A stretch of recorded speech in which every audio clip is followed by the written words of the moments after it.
Hi, everyone. No one, they didn't hear that. Now they hear you. Hello, everyone. Welcome to Paragon Dust. Wait, they didn't hear it? No. They didn't hear it? No. I didn't cook any audio on. I didn't have the audio on at the right moment. Sheba just knocked over all my nachos. As soon as we started, I couldn't get her to move the whole time. And as soon as we started... Paragon Dust. Welcome to the chaos, baby. I was looking forward to that. This is going great. I'm sorry about your I'm nachos. having a good time. I'm Yeah, so I'm Look at sorry that. about that. Oh, Oh. some It of them are so bad. 3, Fergus, 3. Hey, It's the floor, like a 5-second rule. the longer you wait to pick them up, the more seconds you're adding. Yeah, I think if you, Mythbusters said it was actually even longer than 5 seconds. Yeah, but you're waiting. You gotta get them. You gotta get them nachos up. I Phoebe. don't know if I can. They're all over the floor. Oh no. No, I don't.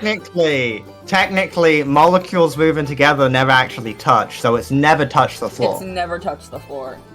Don't talk science to me right now. I'm just so Is there upset. cheese I on literally. Yeah, I think there's cheese and salsa on the floor, along with the little nachos.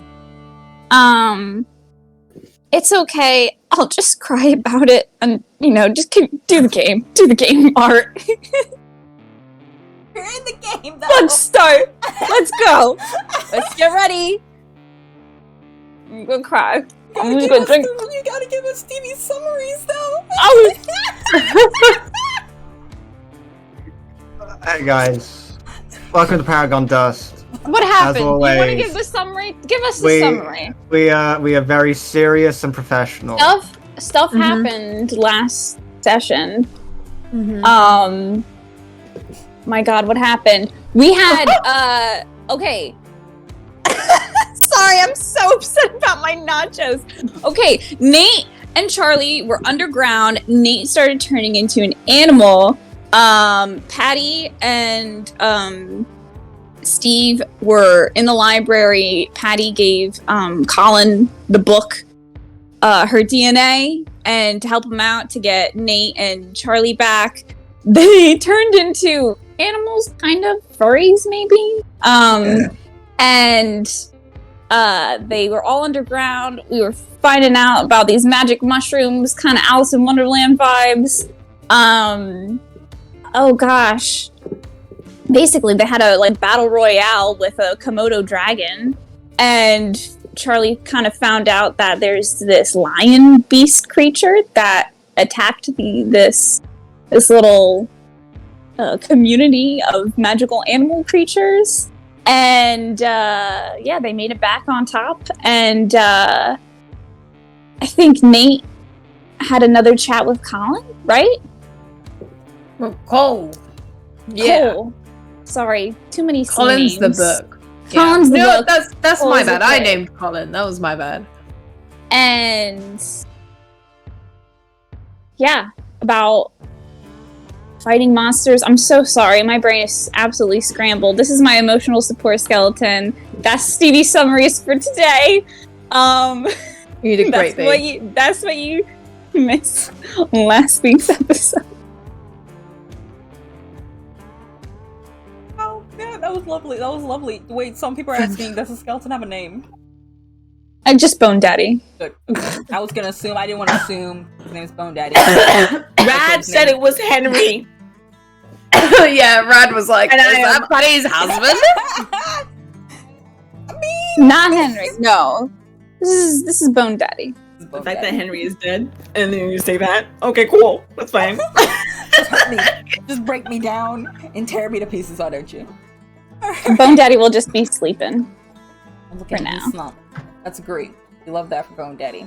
Anyway, welcome to Paragon Dust. Thank you, Stevie, for the lovely summary. We're sorry about your I'm nachos. so sorry. I'm sorry. You did go through a traumatic experience the second we started the stream. No way you were talking about those nachos the whole time. The way I was like, guys, I'm so happy about my Lunchable nachos. But all is well. We will thrive regardless. let's go ahead and get right into the episode. So this one will be a bit different. We're gonna be focusing on characterization and roleplay and development, things like that, and finding out information between the characters. Each of them I have bothered, pestered, and annoyed to get them to pick different ideas of scenes that we kind of crafted together to further their story and explain some plot. So it's going to be a bit different than the run-of-the-mill, find a monster, kill the monster, win. I heard thunder, and I didn't have time for that. Did you just tell Thunder to shut up? I did. I mean, like, yeah. No. Power move. I did. But so it's gonna be a little bit different, but you know, the same Paragon Ooga Booga vibes. Right. Vibes never change. They literally don't. So let's go ahead and get right into it. We have something that we need to wrap up from the last session, where afterwards you guys all exited from the underground, where you found all these weird fae creatures that were standing up, like they were like animals standing on two legs. It was weird. They had therapy and really nice like room service, and everything was really great somehow about their accommodations and social structure. But they were trying to forcibly turn you into them. That probably the least best part about that. But so it's the night afterwards, not the night of when you guys all got home and went on your separate ways. It's the next night. I'm gonna say that you are all together. You are all at Patty's place. And you were actually having a bit of a movie night to unwind after the events of yesterday. It was a little traumatizing. You all kind of gathered around. What movie would you guys be watching? Twilight Zone? Just because Stevie's got it in my head recently. Binging Twilight Zone? Twilight Zone, the movie? I don't know. Serious. Like an episode of Twilight Zone? You're series binging. We can of- binge the Twilight Zone. Okay. You're binging all of the Twilight Zone. I don't know how long Yeah. the Twilight Zone is, but Hey, they're 20-minute episodes. It's good. okay, you guys could get pretty far. You guys could get pretty far. Fuck me! Jesus Christ, McKelly scared the shit out of me. So guys, as I was saying earlier, Paragon Dust is an Thank you. extremely professional stream. We would never do anything Ever. that could ever be considered casual or unprofessional or unscripted. We keep very close to our code of Scripts conduct. or scripts. We have this all planned Yeah. out ahead of time. Fishing? Yeah. What I'm saying right now is written. Yeah, we wrote that down. We planned for that. We Yeah. planned for that. That's not anyone who lives with. That's a paid actor who just walked in. Yeah. Right. Yeah, that's actually like, a paid, like everyone here is paid actors, and that right there, that hand that reached in, that was a paid actor. So was the cake. Yeah. Yeah. Wait, y'all are getting chicks? Anyways, continue. Yeah, continue forward. But so you're all binging the series of the Twilight Zone. You got pretty far. You watch a couple episodes. You're getting. I don't know if they go by seasons, but you're getting a good chunk of things going. And some of you are probably starting to like fall asleep, or various states of consciousness as goes on. But Patty, you step away for a moment to go. Just stand outside on your back porch. You got like a little warm drink. You're just looking out. You're like, it's so nice and peaceful out. It's not too late, but there's some stars twinkling, and then the sun is mostly set. You can see that weird purple pink over the horizon.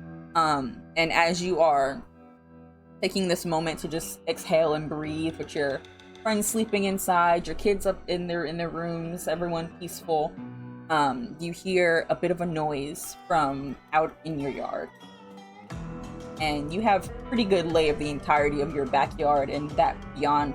And you can see just beyond the line of which you know is your barrier. It's not a visible thing, but you know where it goes that surrounds your house, keeps it safe. You see the ground beginning to shift and mold before it seems to part way, and two small little figures familiarly shaped pop out. It's Corn and Chip. Corn Chip, if you will.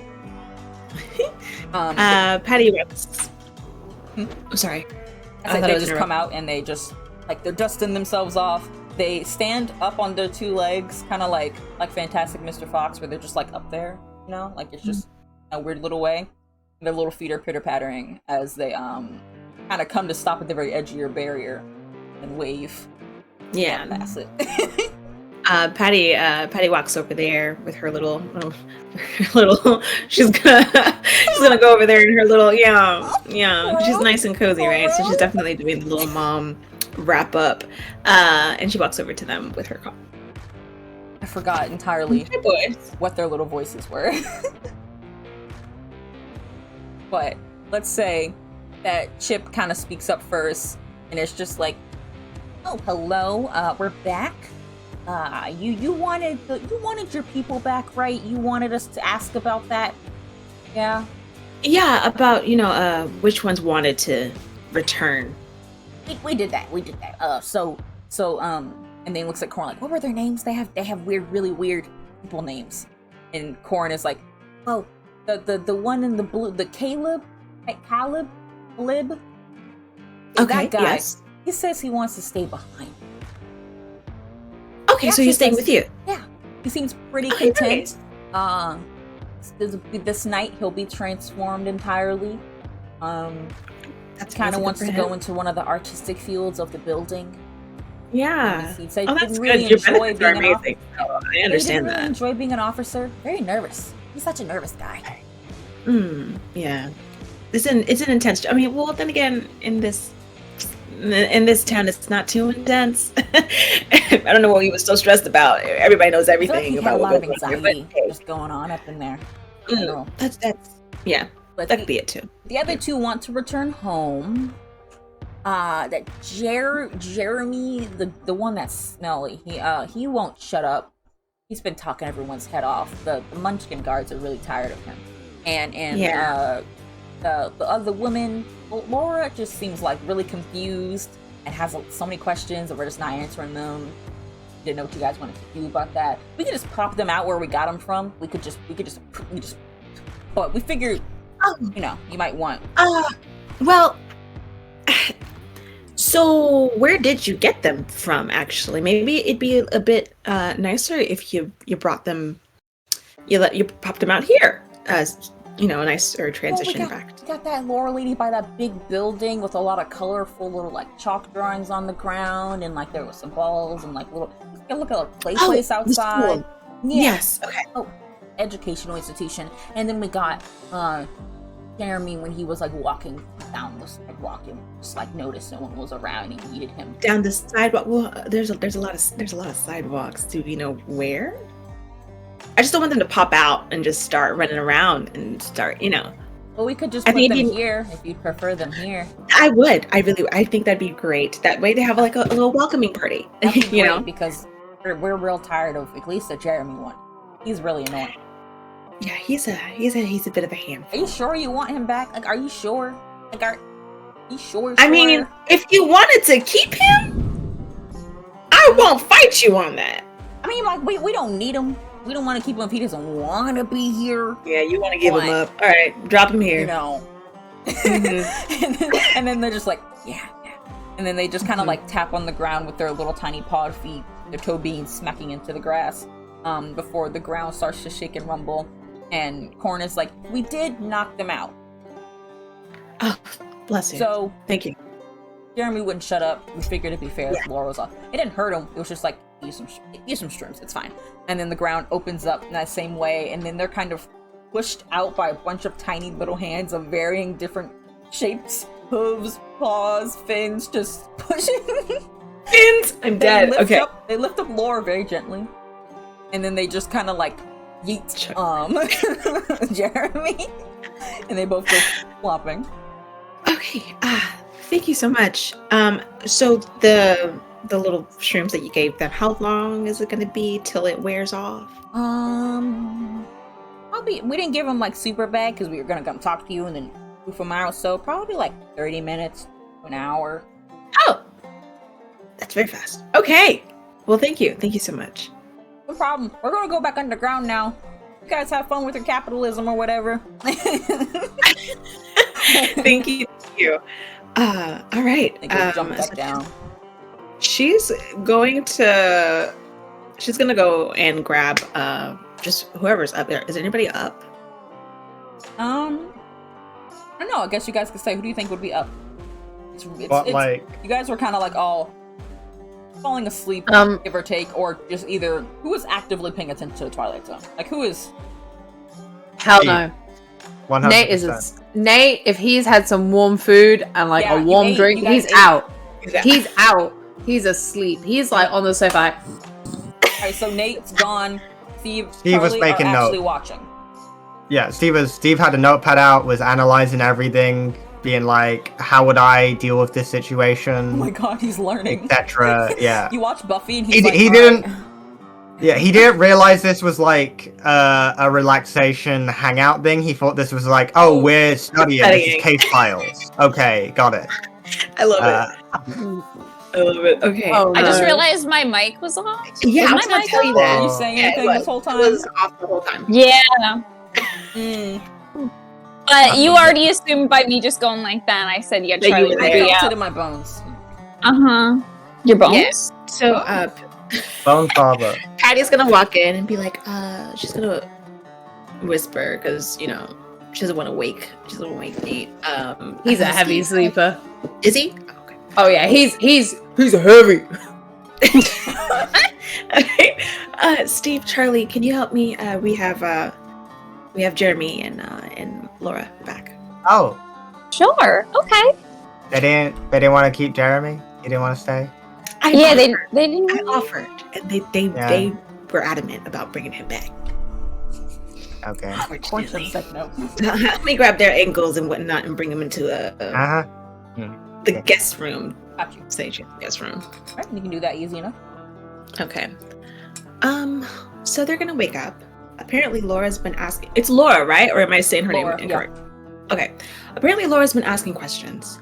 And we all know Jeremy cannot keep his mouth closed. I know what I think, but what do you guys think?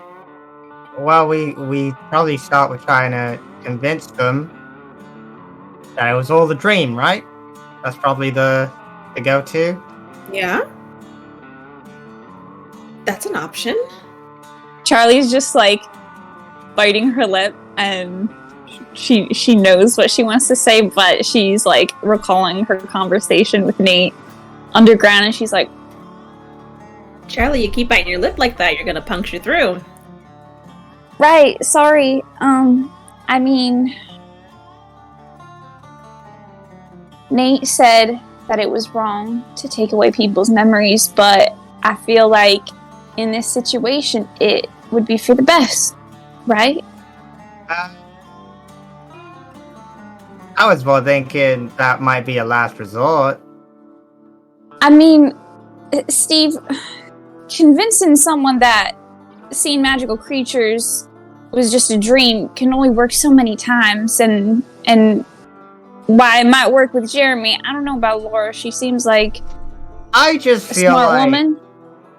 with great power comes great responsibility, you know? I'll be responsible. I mean, you I guys. feel like if the first choice is erase some memories, you're not being super responsible. I'm not saying it's off the table. I just feel like doing it against someone's will, not even giving them the choice to, think I'm about it. Thinking about the greater good of the town and everyone's safety, and Jeremy and Laura's safety. I think for their safety as well, it is best if they don't know. We can try your idea of getting to them to believe that it's a dream, but if it's not going that way, I think we should erase their memories. I just also want to mention a little extra thing if we are talking about safety. We're making assumptions that erasing, like this strange power you've got, erasing their memories is safe. Where did you learn to do this? That's a very good question, Steve. Where did you learn to do this? Don't know. See, that scares me. A while ago, I came across this ring, and Charlie holds up her hand. I thought it was neat, and I put it on, and I haven't been able to take it off. And ever since then, I have been hearing a voice. And when I want to do something, I just have to look into somebody's eyes and tell them to do something, and they do it. The mind control. How long have you been with this ring? A while. That's not a number, Charlie. A couple years, but I've only been using the powers the past couple months. Ever since we found out monsters were real. That's when the power thing started happening. I swear to you, Patty, the powers have only come to me recently.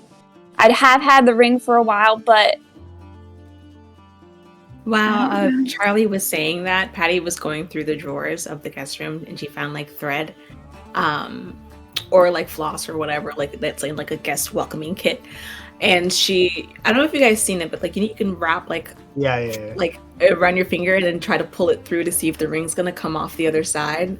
So Patty is now like trying to see if it's gonna do that with the ring. That's what she's doing. You could try. Yeah, you attempt to, as you're like listening to this, wrapping the string around, trying to use this method to pull it off. The ring does not move. The ring turns. If you were to twist it, it turns. It feels as if it's like a normal ring. It doesn't feel like it's constricting. It feels like it fits perfectly on Charlie's finger, but it does not move.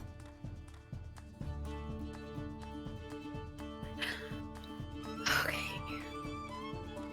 Well, that's a good call, Steve. Right. Well, whatever that is, not my area of expertise at all. So, you might want to shelve that until you can sort that out. But in regards to this situation, I'm just thinking we have no idea where this power comes from. We have no idea if it has any effect on the people you use it on, long term or short term. We have no idea if it costs you anything to do it. And I also don't think that the solution to people being affected by magic is to automatically use more magic shit. I'm not saying it's off the table, I'm just saying I don't think it should be our first, second, or third resort. I just, like I said before, I feel like I've seen a lot of bad things happen to families. Talk louder. Oh, like I've said before, I feel like I've seen a lot of bad things that happen to families, people who have found out. And so I'm worried about it. If anything were to happen to these people, if they tell, or if someone above me knows that they tell, it might sit on our conscience for a while that we had this and we didn't do anything about it to protect them. Just letting you know that. Why don't we have a procedure of things? Why don't we have like a stage 1, we trying to convince them if it was a dream? I agree with if that. That doesn't work. Stage 2, we tell them the truth, and then we give them. Okay, well, just putting options out there. Stage 2, tell them the truth, and then give them options. One of them could be they live with it. Another could be we give them the option to erase their memory. And then if you have other options, we can give them other options. And if at the end of it all, we're worried that they are going to go blabbing or sticking their nose in things that are going to hurt people, then we be a little more forceful.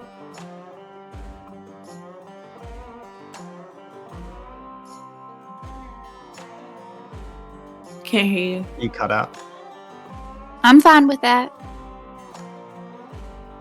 The only part I feel like I'm not going to be able to partake in is the telling the truth thing.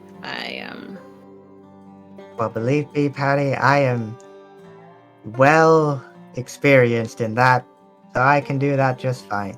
So I've heard. Yeah. I think that's a pretty good solid plan. I'll do that. Here in the background, just the distant snores of Nate. The back door is like partially cracked, so you can hear him. He's pretty loud. Do we want to separate them and try and wake them up separately, maybe? Well, it's the magic little mushrooms that they were feeding. Oh, did they wake up at the same time? I'm not sure. They said it's going to be within 30 minutes to an hour. Okay. I think maybe having them together might be best. Is it? Is it best? If we're trying to convince them that it's a dream, I don't think You're so. right. You're right. A Yeah. shared delusion is harder to... You are explain. correct.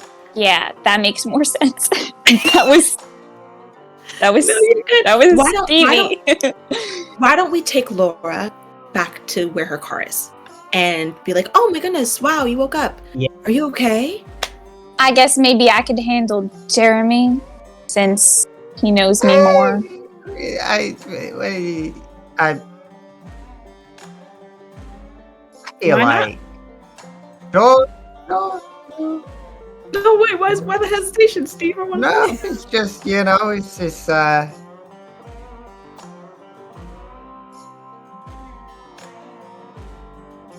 nothing. It's fine. It's probably fine. Probably no issues with that. He won't. There won't be any thing he might think. Suddenly waking up with you looking over him. There'll be nothing. No issues with that whatsoever.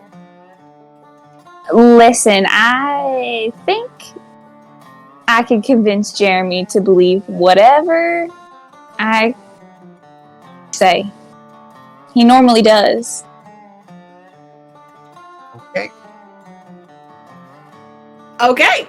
Patty's gonna start trying to pick Laura Yeah. up and put her in. Well, I guess we'll take care of this. I'll take care of Jeremy. All right. All the while, Nate snores. So, Patty and Steve, you are taking Laura in the car back to where her vehicle is. Mhm. Let's do that first. You are able to get her back to the school just fine. Let's say you guys didn't talk very long, maybe 10 minutes tops, and then any town. It's very easy to get from one end to the other. So you still have a little bit of time before you're within the range of which she might wake up, because you guys actually pretty quick. You have found where she is, and you remember the description of where Nate said she was and everything. Her car is there.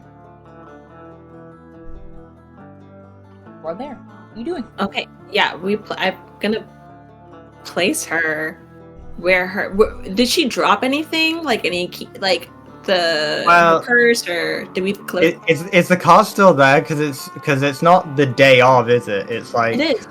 The car's still No, there. 'cause- There was Oh, no so one. There was no one to move the Well, car. how long exactly has it been since she disappeared?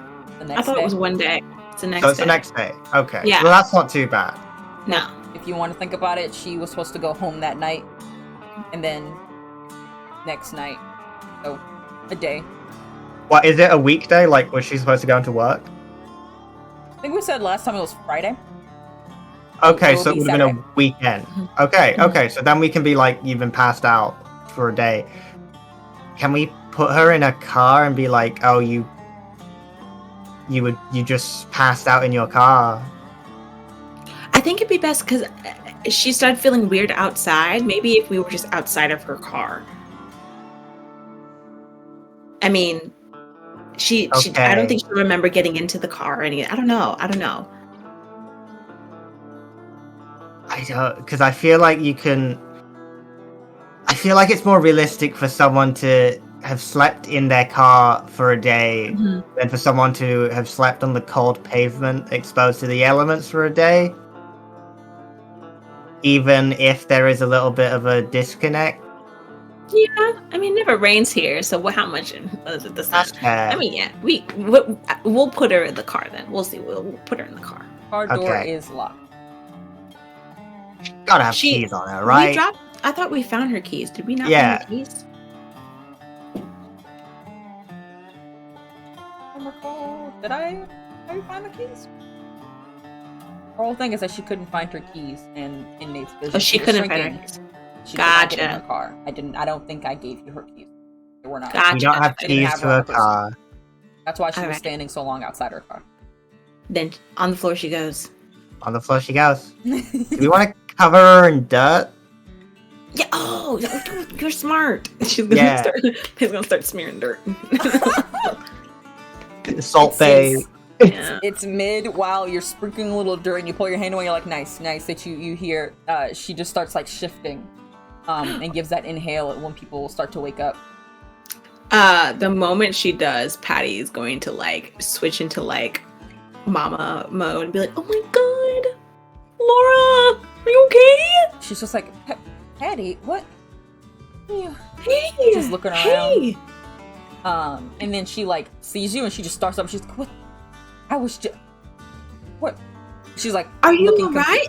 You've been outside here. Are you feeling okay? It must have been a while. You're like, you've covered up in dirt and stuff. Yeah. It's Saturday night. It was everywhere. Were you working? No, I got off. There was mushrooms everywhere. There was a cat standing on two legs. Are you okay? Do you need some water? I think you need some water. Mushrooms. I really don't. Cup of water. Where did you get this cup of water? Where did you just have a cup? Well, I carry. It's like I make like a flask. I know. Yeah. Like, where did you? What? No, I was inside of a cell, and there was these weird little animals. Okay. And they stood up weird. And how did I get back here? What? You know. Does your head hurt anywhere? It sounds like no. Sounds like you were dreaming really hard. Oh, okay.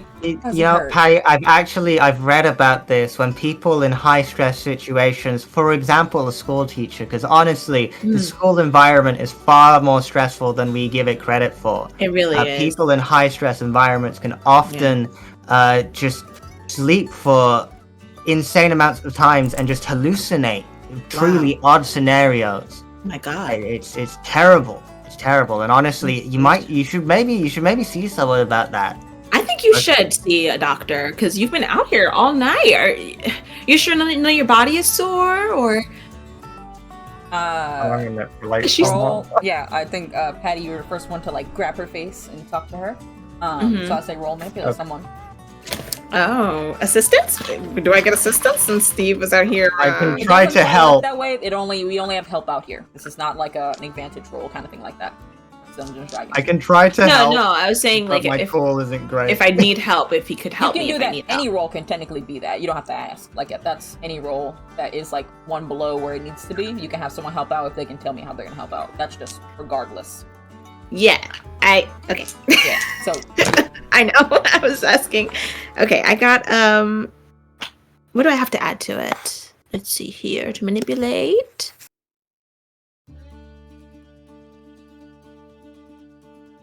I had charm. Oh no. Yeah, I was trying to like move it to me because I have a very good charm, but it didn't work. Yeah, well, I rolled a 7. Well, I rolled an 8, so it's a 7.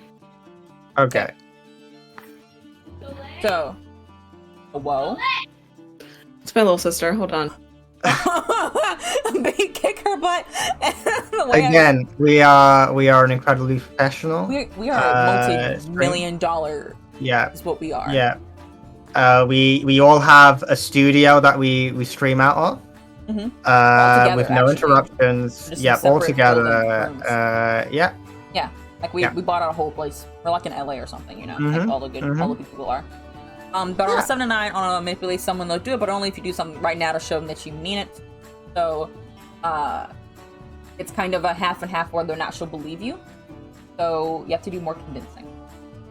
I would say, or show her proof. For them. You need to do something for them. It's like they don't quite believe you. Think of it's like she could believe you, or she could go totally not to believe you. She's on this tipping scale right now. It's not a full success where she believes you 100%. It's not a fail where she doesn't believe you. But as of right now, he is not swayed one way or another. Rhea, I love your dance. So you need to do something more and just show something, do something. Private home. If it's not enough, you will be questioning. So I'm really concerned about you, Laura. I don't want to leave you alone.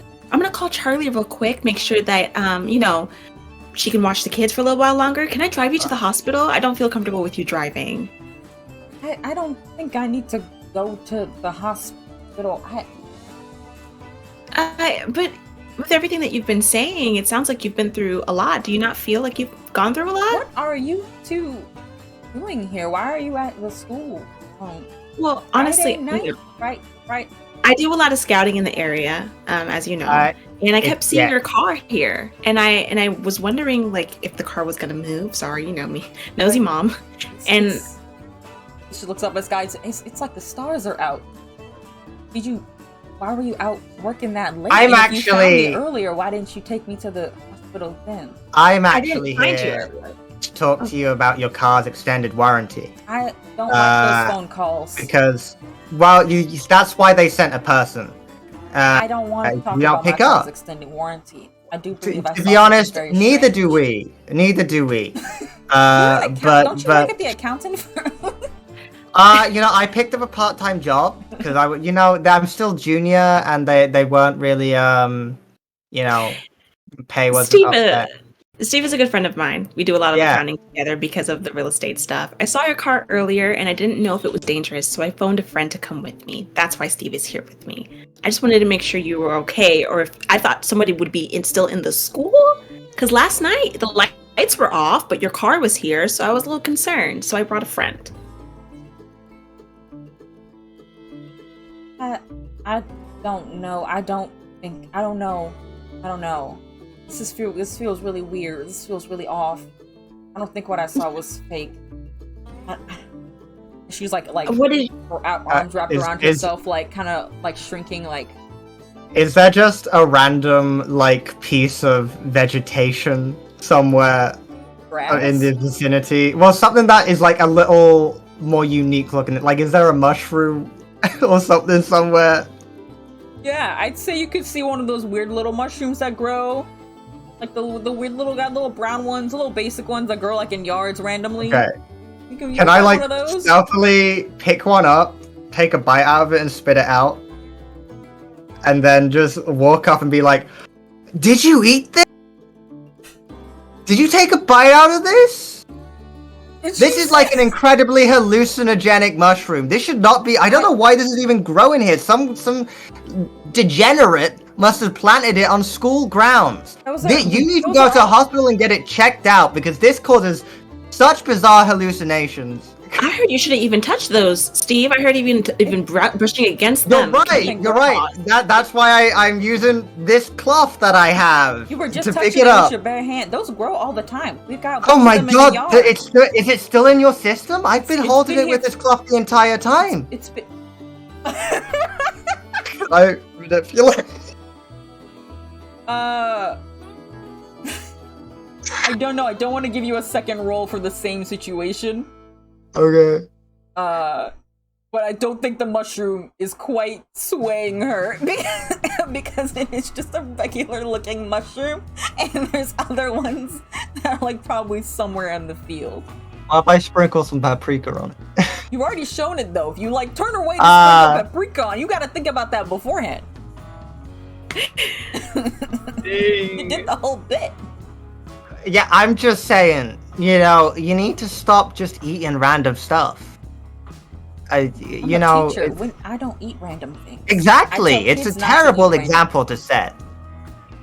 You're insinuating that I ate mushrooms, that I did like some type of weird drugs on my grounds of my school? Teaching is a high stress job. I would not fault you for it. I've heard people have been slipping things. What? And she like stands up like, what? I don't understand what is happening here. Honestly, Laura, I don't understand what's happening with you. I came to help you, and you're acting like very odd right now. Well, I'm fine. I'm fine. And she like takes a step back from you and is like, don't want nothing to do with the mushrooms. I ate one. I won't be eating anymore. I'm okay. Head doesn't hurt. I don't feel dizzy. I know the symptoms.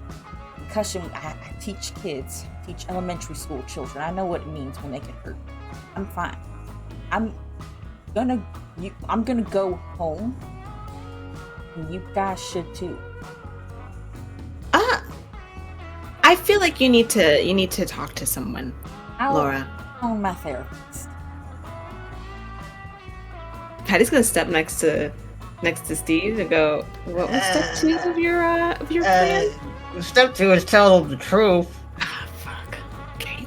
She has as you stepped away, she has already started going towards her vehicle. Sorry, the way Stevie is frozen right now. No, you're good. You're good. She has started to go towards her vehicle. Do we confused about her keys. Like, oh my gosh, my keys. Did we try for the truth? Like, what's going? I don't know. Do we have to play? If you want to tell the truth or you want to invoke your plan, I'll be over by my car. Well, I feel like I've been left to my own devices. And I'm unsure of whether or not I should. What are you doing? Okay, Patty, just give Charlie a call. Okay, hey, so, the truth time. Hi.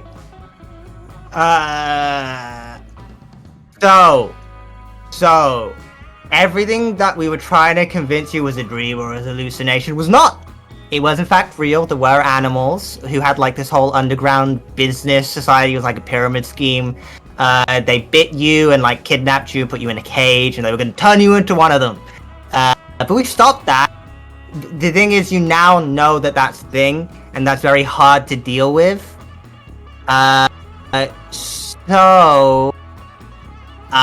We just need to make sure that you don't really go talking about this stuff, because if you do and the wrong people hear about it, they'll send a hitman after you and you'll die, which is terrible. You don't want to die. Okay, that would be a whole thing. So for your own safety, either you need to kind of talk to us a little bit more about the whole situation and get you to a point where you can live with the knowledge of it, but also move past it, not interact with it. Or we do have a way to maybe erase your memory of the whole thing, and you can pretend like it never happened, because you wouldn't know. Can I just trust me? Or roll your charm. Cool. Okay. Hey, Heba. That's a very high roll. Yeah, so that's a 13 total. Okay. Hey. So on 13 plus, they'll do what you say and ask no questions. So what are you insinuating? What do you want her to do? You've given 2 options, but what do you want? What's the goal? What's Steve want? What does Steve want? What's the honestly, if I were in your shoes, the option I would pick is just memory erasure. Granted, there might be some, potential side effects, but the other option is you now know about this world, and as much as you can try to steer away from it, you never really know if it's going to pull you in. So you want her to go with that option? Yeah.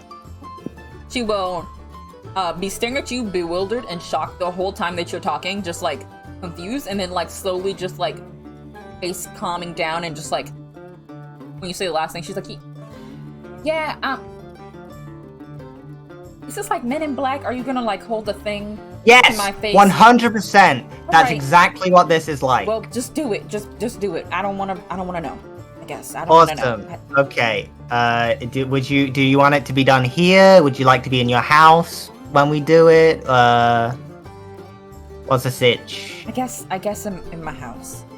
Okay, so we'll call our neuralizer buddy, and we'll take you to your house. Alright. You guys start making your way on over, and now we're gonna go over to Charlie and Jeremy, who are still out back of Patty's house. What are you doing, Charlie? I think they're both in the guest room, because we carried them sorry. both to the guest room, yeah. Jeremy's on the guest bed in Patty's house. Okay, so is Jeremy awake yet? Are you doing anything up until the time he's awake? They had time to travel all the way and get her situated and talk before they did anything. So I'm giving you that same rough time. You got Nate sleeping, the kids are somewhere in the house, vibing. And Jeremy is asleep on the bed, snoring as he does. Okay. It's difficult because Charlie doesn't know how to drive, so she can't drive Jeremy anyway. I think she should just go wait until he wakes up. Okay. You wait a bit, and eventually you hear that, like, a weird inhale, snuffle, snort, that kind of comes out of him, like, oh. And he's like, oh, what, where am I? What? Hey, voice? Jeremy. What? Hi. He's, like, looking around the room, just like, what's going on, Charlie? What's happening here? What do you remember last? And he, like, gets this look of, like, dawning realization. I was, like, shoved. There was this tiny cat, right? Charlie, you ain't gonna believe this. There was this little cat, and he like, had, like a mushroom in his hand. And it was purple, and it was sparkly, and he, like, shoved it in my throat. And let me eat it. And then I, like... But he was a cat, right? He was like a munchkin. The cats with the short legs that look kind of funny looking. He was one of those. And he stood on his back legs. And then he poked me with a stick earlier. He poked me a lot. He, like, points and, like, I got a bruise. And he has, like a small bruise, like, in various locations that he keeps pointing out. And it was... Oh. Did you see the munchkin cat? You know, I think I did.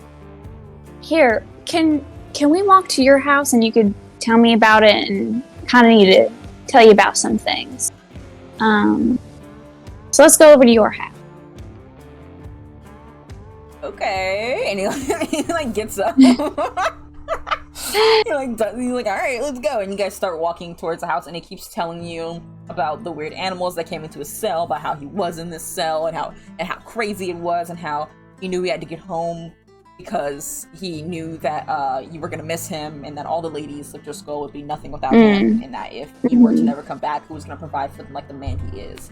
So that's kind of the spiel he takes you on. Does Charlie do anything or say anything in particular while he's just She's just going to be listening to him and talking with him, probably up until they get to his house. Okay. You guys arrive at the house. He has told you in far more detail, probably some things once over, about his experiences and what he makes of them. As you guys arrive in the sidewalk in front of his home. Yeah. You know, it's a real wild experience, isn't it? Yeah. You believe me? I do. I'm just... You're into all that weird stuff too, though. Like, of course you believe. I'm just so believable. Huh. Yeah. Hey, Jeremy? Yeah. And I'm gonna roll for weird, and I'm going to make Jeremy forget. Okay, roll for weird. I knew it. Things felt real sus. Things are feeling kind of suspicious. The moment they said, "Oh, they'll believe every word I say." 11. Right. God, you've rolled well on every one of these little rolls. Can't wait until the roll is like slightly below. Jeremy is like staring at you, and you look at him, and you feel this imposing force as you did similarly when you did to Bobber, a bit more familiar now that you've done it a second time. And his eyes kind of glaze over for a moment, and he seems to be staring at nothing before he kind of blinks and is like, what was I doing? Oh, Arlie, what are you doing? We were at house? the... What are you doing at my house? We were at the arcade hanging out. Hanging out? Yeah, you don't remember, you got kind of dizzy and you passed out. But you feeling better now? Yeah, I'm feeling pretty good. My head feels a little fuzzy, all cloudy, but like I'm feeling good. Were we hanging out at the arcade? Like we were. So bad, you know. You got a little incident with the trash earlier, and I thought I'd cheer you up. So we had like a date. Well, now, Jeremy, let's not move too fast. We were hanging out. It was a date. Good. We can do the second one. We can go out to a restaurant, maybe a movie. I don't really remember everything that's happened today, but I bet it was great. I bet it was awesome. I probably held the door open, like a real man. It was pretty fun, Jeremy. Thanks. Well, I'm gonna go home. I'm pretty tired, but you have a good night, okay? That's okay. That's okay. I should probably walk you home. It's okay, Jeremy. Your mom was worried about you, so you should go inside and... Ma! tell her I went on a date. She'll be ecstatic. She'll probably invite you in, actually. Ma! He just yells. And after a moment, you hear the door open, and his little mom with her shirt wrapped up. It's like, what is going? Oh, Jeremy! She looks absolutely shocked. See him and just runs at him like kissing his face and just like, Mom, stop. Not in front of my girl. Come on now. All right? She's like, where have you been? I was on a date. And she's like, You were on a what? What? I was on a date. Harley. Gotta walk her home. And she's just like, oh, that is so sweet. And she just looks positively just elated by this whole circumstance. She probably sorry to keep him out so late, but not too worried. Do you want me to drive you guys home and drop you guys off at your house instead of you walking? I could walk home by myself just fine. It's getting late and I wouldn't want to put you guys out. Oh, it's no problem. I wouldn't want you walking home by yourself. Okay, sure. You guys get in the car, and Jeremy is just like, God, I was gonna walk her home. She's like, honey, it's dark out. I mean, you don't need to be walking all the way back over to her home. You're like, hey, put her in the car. Actually, could you drop me off at Patty's house? Yeah, I have my roommate there as well, and I forgot that we were doing a little hangout later tonight. Yeah, I can drop you guys off. Okay, come on, get in the car. Puts you in the minivan, and you and Jeremy are sitting in the back because he insists on sitting next to you. And the whole time he's talking about how amazing the date must have been, and how you guys are 100% gonna have to go on another date. He's thinking about the drive-in movie theater. And I like to imagine Charlie's probably nodding once or twice, and then just absently staring out the window. Yeah, she's just like, oh my God. She's like, this is for the best. This is for the best. And the timing is great because right when you get out the car and Jeremy has said his goodbye, he blew a kiss at you and everything, and drives off with his mom. Your phone rings, and that is either Steve or Patty, whoever was calling you. Hello? You want to be Patty?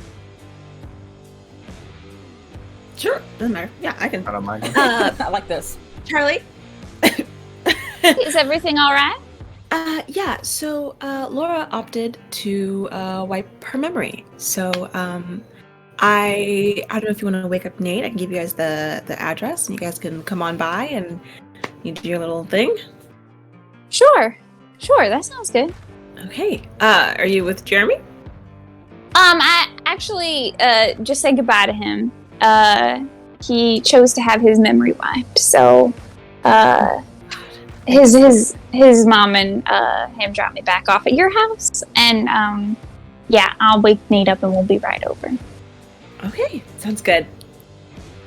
She hangs up. Charlie hangs up, and then she goes to wake up Nate. I think, sweet. Did you press the hang up button instead of the mute? Okay. Sweet.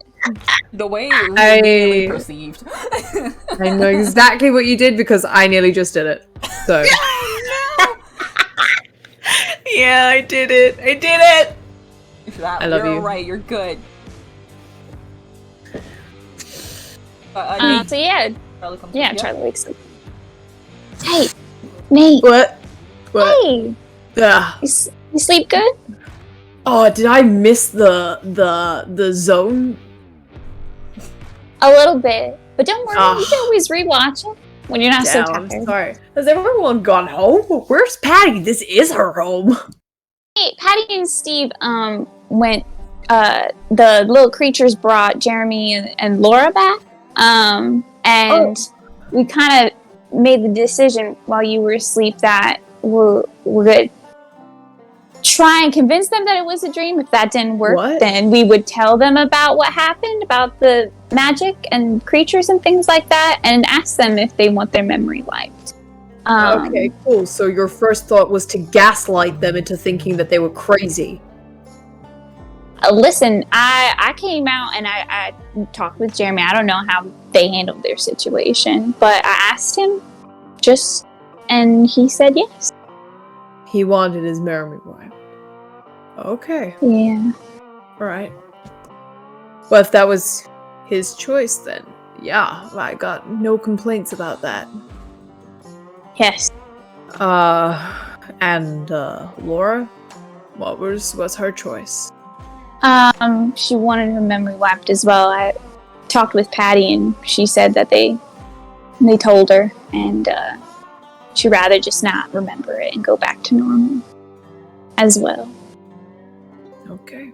So, if you wouldn't mind giving me a ride to Patty and Steve so I could do my thing. Yeah. Your ring thing, yeah. Okay. Sure. Sorry, I'm just a little bit drowsy. I'm just, I mean, hey, if we're doing group decisions, like, you could have woken me up at any point, right? But I guess my opinion on this would have put a flaw in the plans, huh? Right, let's just get in the car, I guess. Hop in the car. Yeah. You drive on over to the elementary school where you guys are still to her house. You said house. To her house, yeah. So you and all four of you have linked up once more. Let's say she's in her living room, just sitting on the couch, and you guys are all in her home. Steve has drafted a contract showing that she agrees to have her memory wiped and is handing her a pen for her to sign it. Just in case, if there are any side effects or if you work out you had your memory wiped, we can be like, hey, yes, you agreed to this. We didn't just do this is something you wanted. How is, if I don't remember signing the contract, then how am I supposed to know? Well, because it will be your signature. What do I do? And we can't, but the whole thing is that if there's side effects that negatively impact me, how am I supposed to react to that if I don't remember that you guys even knew anything? We'll come in and fix it. How are you gonna know? We were responsible. Hey, Patty. Hey, okay. Steve. Oh, hi. Hey. Hey, Laura. Do you mind if I? Who are you? My name's Nate. Sorry. I know who you are. I was down in the ground too. With the animals. Yeah, they. Yeah. Do you mind if I talk to you privately for a second? Sure. Does this have more things to do with the contract, though? Because the words are no. very small, and I feel like that's a choice. I don't deal with anything that has... I don't deal with anything that sounds like I could potentially sell my soul into it. Well, it's not your soul. It's just an agreement that you did agree to. That it's like, it's very... When medical procedures are performed, this happens quite often. Right, okay. Laura, just a second. Okay. I'll leave you three to it. You guys just talk amongst yourselves. You're used to that. And he's gonna take Laura out into a different room of the house. Okay. And then as soon as he thinks he's out of earshot, he's gonna turn to her and be like, "Are you sure about this?" Yes. Okay, you don't sound super sure. I wasn't sure, and then when he kept talking, I felt like I was sure. So now I think I'm sure. Okay. Cause those creatures weren't gonna hurt you. What? They did bring me some, crackers. Yeah, no. So there was this thing, like, they had like a bit of a pyramid scheme, but they had a bad boss on top, and they were being forced to do a lot of stuff, like bring new people into the fold, but they weren't gonna hurt you. In fact, when we left, they turned us back, and then they were gonna just drop everyone off, and I said, hey, if anyone wants to stay down there and live out a life with you guys where, you have good benefits and stuff and a place to live and a good community now, do you wanna? I think one of the guys stayed down there. He was happy and he stayed. Look, this knowledge, no one should dictate whether or not you have it, because by any right, Steve and Charlie, I mean, they're just two random people. I mean, if it came down to it, like, they could have had their memory wiped at any point, right? If you don't want to have this, if you want to go back to being ignorant of this other world around you, then sure, but this is an experience that you had, and the only thing that really we would ask is that you protect that knowledge, because that could endanger the lives of those folk. So, there's more stuff out there like this. Like, this isn't... This isn't it, is what you're saying. No, this is not it. We are surrounded in a world that isn't just human. Dangerous? There are dangerous things, but there's also loads of good things. I mean, hey, inhales what it and sits on the bed, like say you're in a guest room or something like that, and she sits on the bed heavily, trying to take in what you're saying. He's gonna sit down next to her and just say, look, when you're walking down the street at night, are you scared if another human walks over to you? Because I am a little bit sometimes.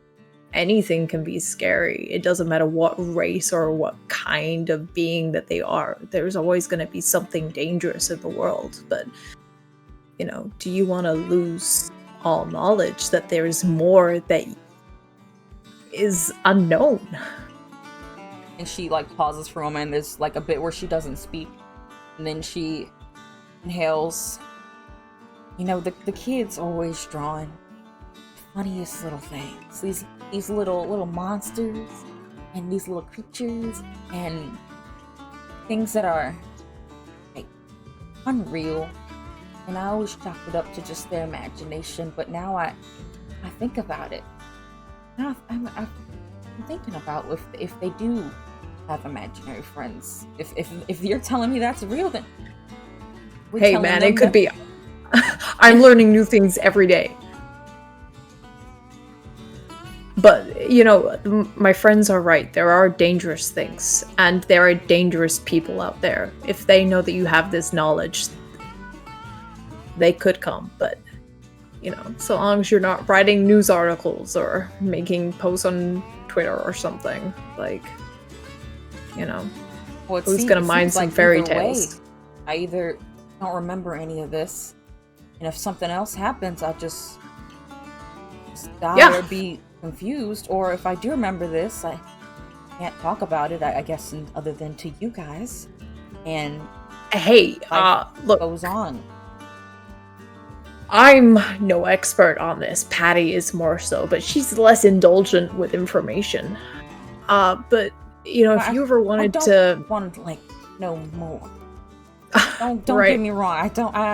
This is all a lot to take in. I'm not vying for knowledge. I'm not seeking out to understand everything that you guys seem to know about, but I don't know that I want to get what I do know about it. Then that's your choice, and no one has the right to take that from you. And you shouldn't feel pressured into making a decision, on split second. And if you change your mind at any point and you want to forget, then that's your choice too. Look, I don't know you and you don't know me, but if you did need to get things off your chest, if you did need to just talk about it, if you do just need questions answered, I'm happy to answer any of them. I live at the old farmhouse. One that old man used to live in. Yeah, I heard people moved in. Yeah, I live there now with my roommate Charlie. So, you know, if you do need to talk about it, like, we're there. If this is truly my thoughts, and I can make the choice here. You can make the choice, and you can change your mind at any time. Then I think I want to remember. I don't want to know more. I don't want you to explain everything to me or tell me about all of it. I don't need to know. I'd like to keep me with a good experience. Got it. But I understand where your friends are coming from. I think it's a very much. Again, not going to claim to know anything, but this does seem very case by case.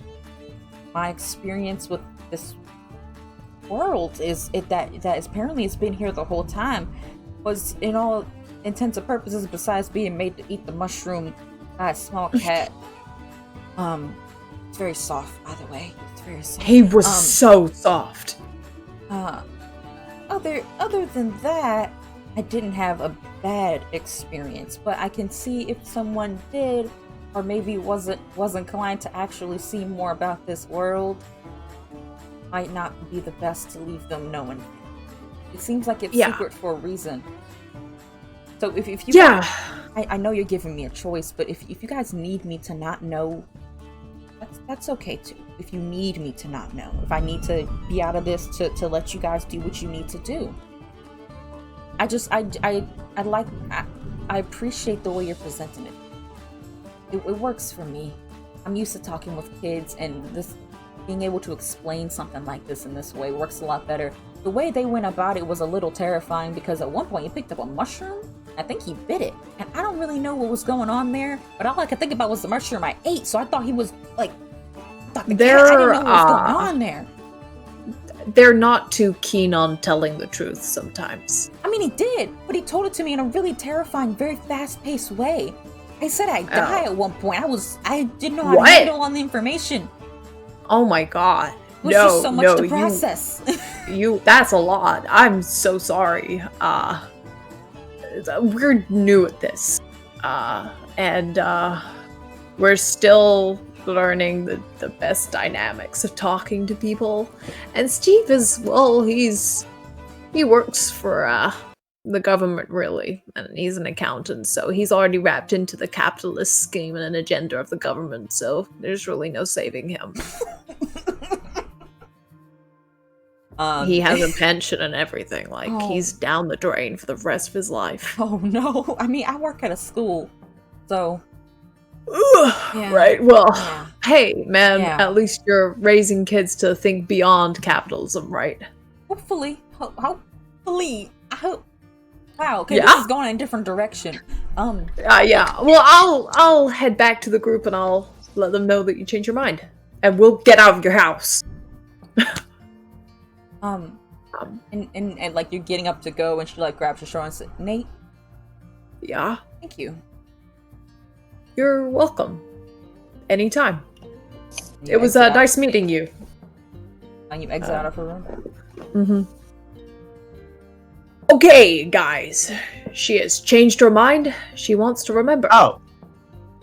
Okay. Okay, in that case, we need to come up with a scheme, or probably need to meet her once a week for a month. No. What? No.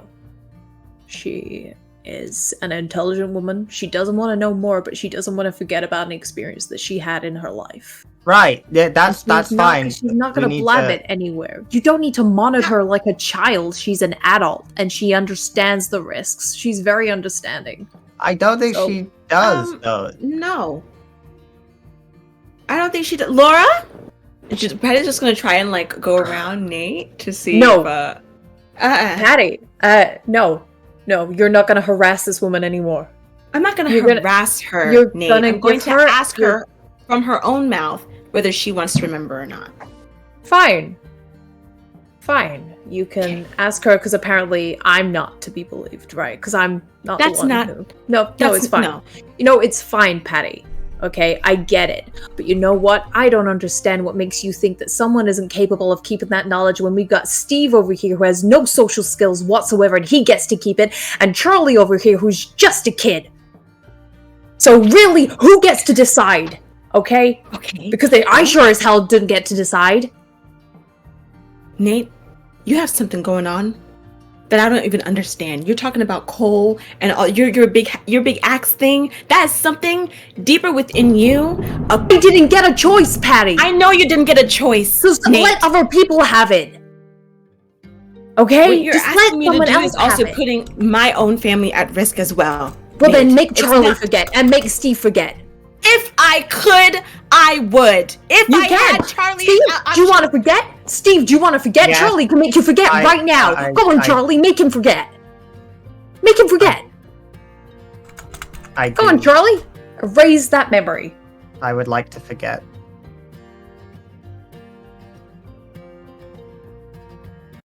It's a lot. It's a lot. This entire world is a lot. Look at what it's doing right now. It's a lot to handle. People who are trained for years still can't handle it. A simple teacher probably cannot handle it. So I just want to make sure she's okay. It's not about whether or not you are telling the truth. I know you are, Nate. I believe you. I know that you 100% got her to change her mind, but I want to see if there's any fault anywhere that she could possibly still want to forget, because it is a lot. Then give her a night to have a fucking sleep. Jesus Christ, it's been a lot for her. Just let her have one night. One night to think it over instead of parading her with ideas and with choices and with definite decisions. Just let her sleep on it for one night and then let her think about it. So, If I lose my kids because of this, she's gonna walk out. She can't even finish the sentence, and she's gonna grab her keys and she's gonna go downstairs and just go. Sorry for the noise, Laura. We'll get out of your hair. Steve, I guess that offer from Charlie is still on. Whenever you guys want to do that. But I think I want to head home and sleep. So, Charlie, if you're happy to postpone it until tomorrow or something. Unless you want to walk.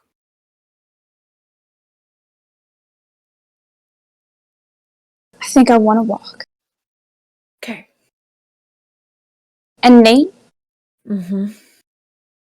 I'm not just some kid. And Charlie's gonna walk downstairs.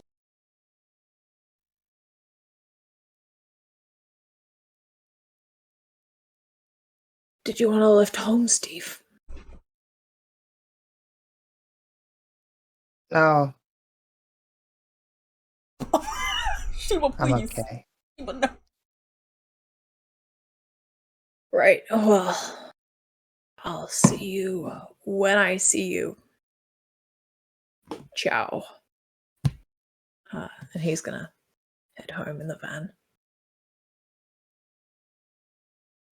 He Your was last gonna one, write Steve? down his number, kind of knock on the door to wherever Laura is.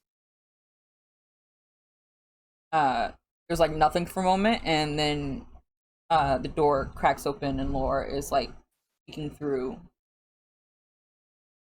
Hey. Sorry about that. This is my phone number. It's perfectly fine you've chosen not to do the whole memory thing.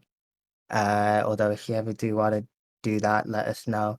I do want to maybe see if I can check in with you every week just to kind of make sure you're adjusting all right and make sure you're not my understanding is if information about what is happening here does get out to the wrong people, not just you, but a lot of people in town will be in trouble because there are some very draconian people who are kind of if it's a problem, nuke it. So I'm just trying to set us up for success. Honestly, it's probably over preparation, but I'd rather over prepare than under prepare. So if we could just hammer that home, please. Sure. Okay. I'm gonna go now. Okay. I'm gonna lock my door when you leave. Yeah, that would be a good choice. Okay, bye. She takes your number and leads you out, and as you go, door here lock. And I think we're gonna go to break. So we'll be back in 10 minutes. I'll see you guys in a little bit. Go get some water, go to the bathroom, go get some cookies. I don't know what you do on your break times. But I'll be back. Enjoy the art break if I can find it. There's the art break. Enjoy the art break. Bye.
we're back. Hello, everyone. Has everyone gotten snacks? Tell us your snacks in the chat. Has everyone gotten water? You better. You don't get a choice on that one. Hydration is important. There's my water bottle. Hydrate or dihydrate. Hydrate or dihydrate. Whoa. Whoa. Also, the thunder. Whoa. I'm sorry you guys can hear that, but let's be real. It's kind of adding to the mood, okay? Because it's coming in at really good points. It is absolutely storming out right now. Hopefully my internet She's stays... a paid actor. Really, honestly, we pay the actor more than we paid it, like everyone else. Wait, you get paid? That's what I'm saying. Anyway, let's go on with Paragon Dust. You all go home after this crazy event. You all go home individually, making your own way there, and and you sleep or don't sleep that night. It was started out as a very good day with all of you just hanging out and all of you together, and you kind of all left separate, do your own thing. We go now to a little bit later. Steve, you are been having a rough time after all of that. Let's say it's like after work one day of the week, you know, sun is like going down a little bit, and you are in the middle of town making your way towards that familiar spot, because it's been a lot, and you really need the moment to just think, and you feel like you can only think there. I get to that cliff. It's that cliff. You go and you climb up those rocks that are too high for most people to get up to. You've never seen anyone else be able to get to the spot that you have, and you perch up there. What are you doing? Just kind of like taking in the sights. He's been going through the motions the past few days. Like, you know, at work, he's like just he's keeping the barest minimum. Like, he's only communicating what he has to communicate. He's just kind of sitting there doing spreadsheets and then leaving as soon as he can. It's like he's been on autopilot and he hasn't known what to think. So he's just kind of trying to put his feelings into order. Oh, I thought you said crying. I was about to say, oh no! No. Wow. Steve has difficulty crying. Me and we both went. Yeah. We both were just like, oh He- my god! Yeah, we were like, Yeah. oh. He has felt like he's wanted to cry, but he's not. The tears haven't like come out. And like he thinks about maybe talking to Sock a few times, but he then remembers that Sock lives with like Nate and Charlie, and he's like, maybe not. So he's just kind of sitting with his own thoughts. No. The way I get music that fits vibes, actually. Big sad. Big sad I can't have vibes. nice things like music that's sad. I don't think I have music that's sad. Aw. Alright, we'll go with this music, I guess. I can't quite hear it, which means it's probably fine. You are perched, you hold out your phone, notepad open, considering messaging Sock in your weird little messaging way. You don't. At one point, your phone in your hand rings. It's Robert. His name pops up familiar on your front of your phone. Instant decline. It rings again. Decline. You see a voicemail. You listen to it? Leaves it on. No. That's been happening every so often. A couple of days for the past little bit after your last adventure with the weird Unideer in the forest and the Fae, where he lost his memories. Doesn't remember the argument that you two had.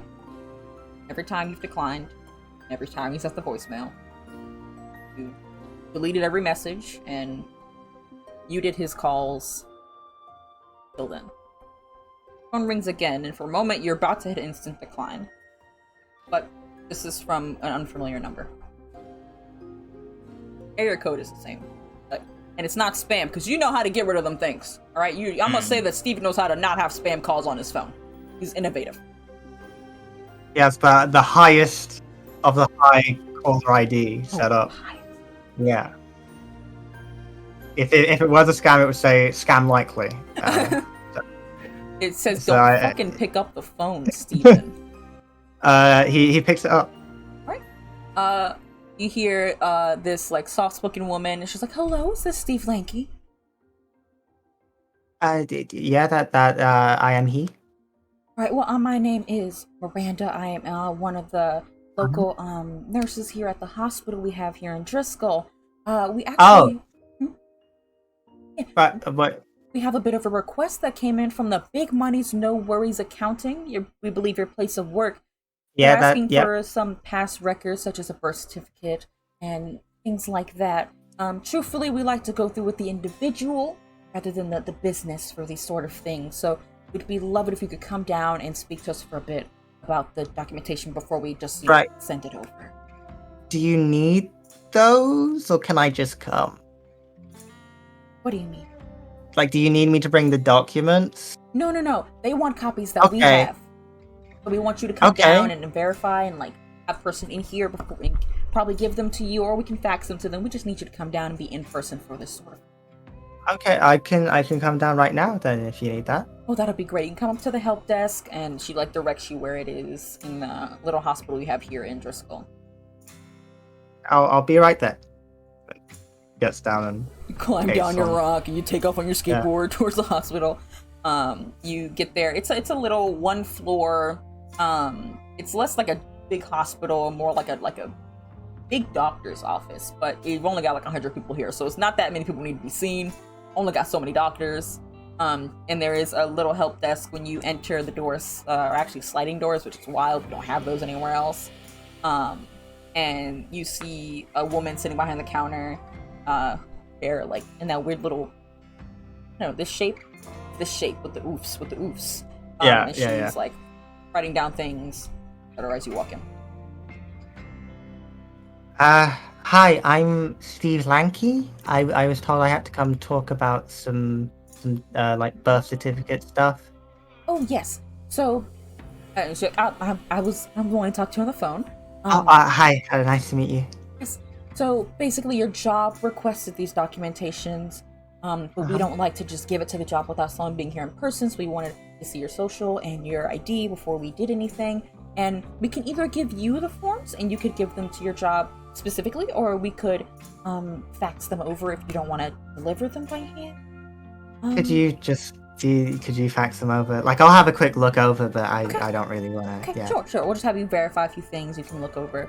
She like scans your ID and does all the little processes that happen and like hands you like your birth certificate and Thanks. is you're born. It was great. Where are my notes? So hands you like birth certificate and then like the thing you have when you're born and like your footprints on it. And a bunch of other like little documentations about like vitals and things like that when you were born. You know of these documents, you have them somewhere at home. You've never like had to perceive them though. It's like kind of a sends off to school. Yeah, you take a look over them, and it's when you're looking at birth certificate specifically. You pause for a moment because you're just about to hand it right back to her. You don't need to perceive this any further, but the date is wrong.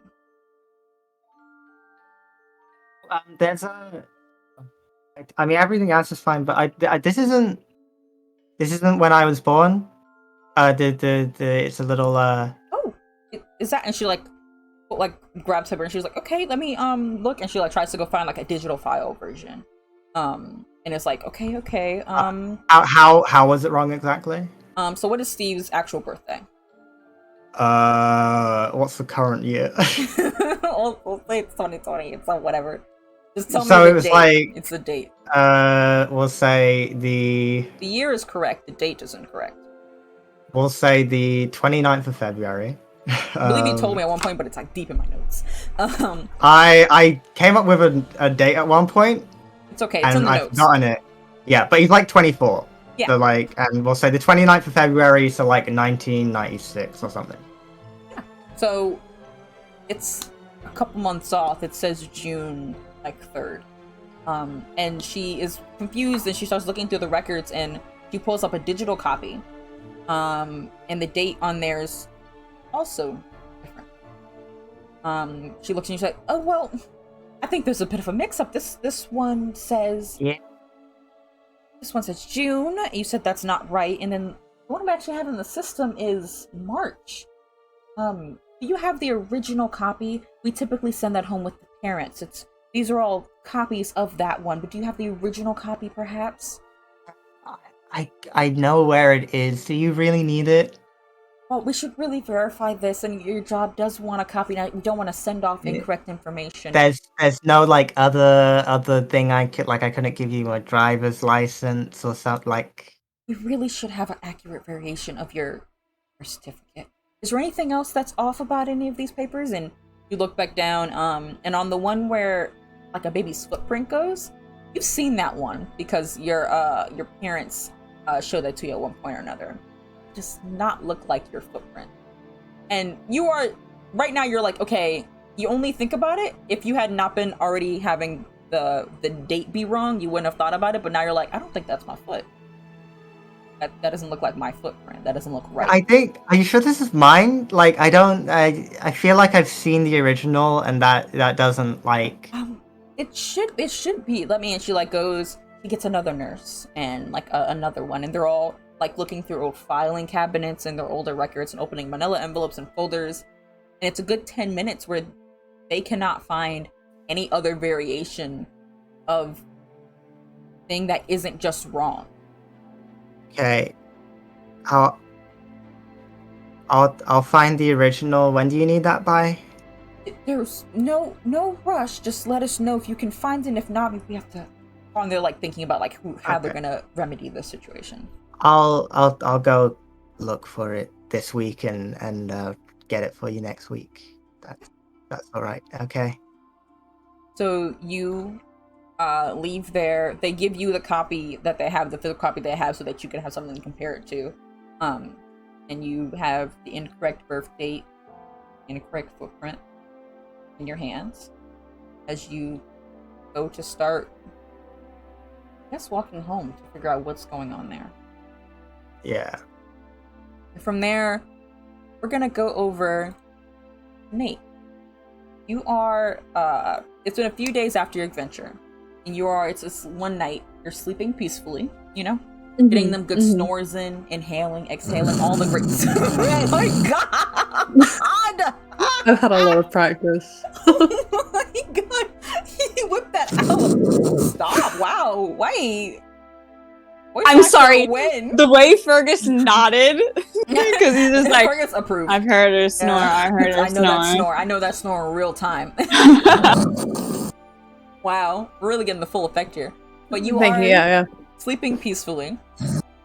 And suddenly you are awoken, and normally you wouldn't waken up by any little noise. Nothing really wakes you up at night, okay? You've heard, like Charlie could have like knocked over and shattered a mug, and it would not have woken you up. But something about this wakes you up, and when you come to, you hear a faint, like, scratching noise at your window. Almost like if a branch was smacking into it. Oh, yeah. Okay. Alright, loud branch, I get it. That was too loud. My throat is scratchy. Wow. He's gonna open up the window. You, like, push past your bodies, open a window, and then sitting on your windowsill, kind of perched almost precariously as if it doesn't quite even have space to be there, is a cat. This cat is brown, which is a strange color to see on a cat. Not very many cats are actually brown colored. With yellow eyes that are very, very bright. No pupils, no little slit or the black shape in the eye, just yellow. And there's a blue ribbon around its neck with a bell. And the cat is just staring at you. Hey, cat. Were you scratching in the window? Did you want to come in? Oh man, I don't want to come in. Come on. Oh, yeah, right. Jesus, scared the crap out of me, dude. Alright. We ain't got time for all this. Come on. Come on now. Come on. Where stands up, licks his paw. Come on. We ain't got time for all this. You notice as he moves, the bell does not make a noise, no matter how much it wiggles. He says, come on. I'll be standing out here. I'm about to catch my death. It's gonna rain. Come on now. Alright, you want me to come out? Yeah, come on. Window? Come on. Alright, dude, alright. Oh my god. Nate's out the window and now he's holding it. He hasn't thought this through. He's like, where do I go from here, dude? down, and the cat jumps and lands on his feet and hits the ground a story or so down from your room. Oh, this is gonna hurt. Okay. He's gonna let go. and just fall. The cat starts walking very primly, very like little dainty little paws, little toe beans pattering on the ground. Yo, Nate, right? That's your name? Yeah. Ow. Yeah. Yeah. Cool. Let's go. And he just like keeps walking. He doesn't say anything right. else. Ow. Yeah. No worries. I'm just.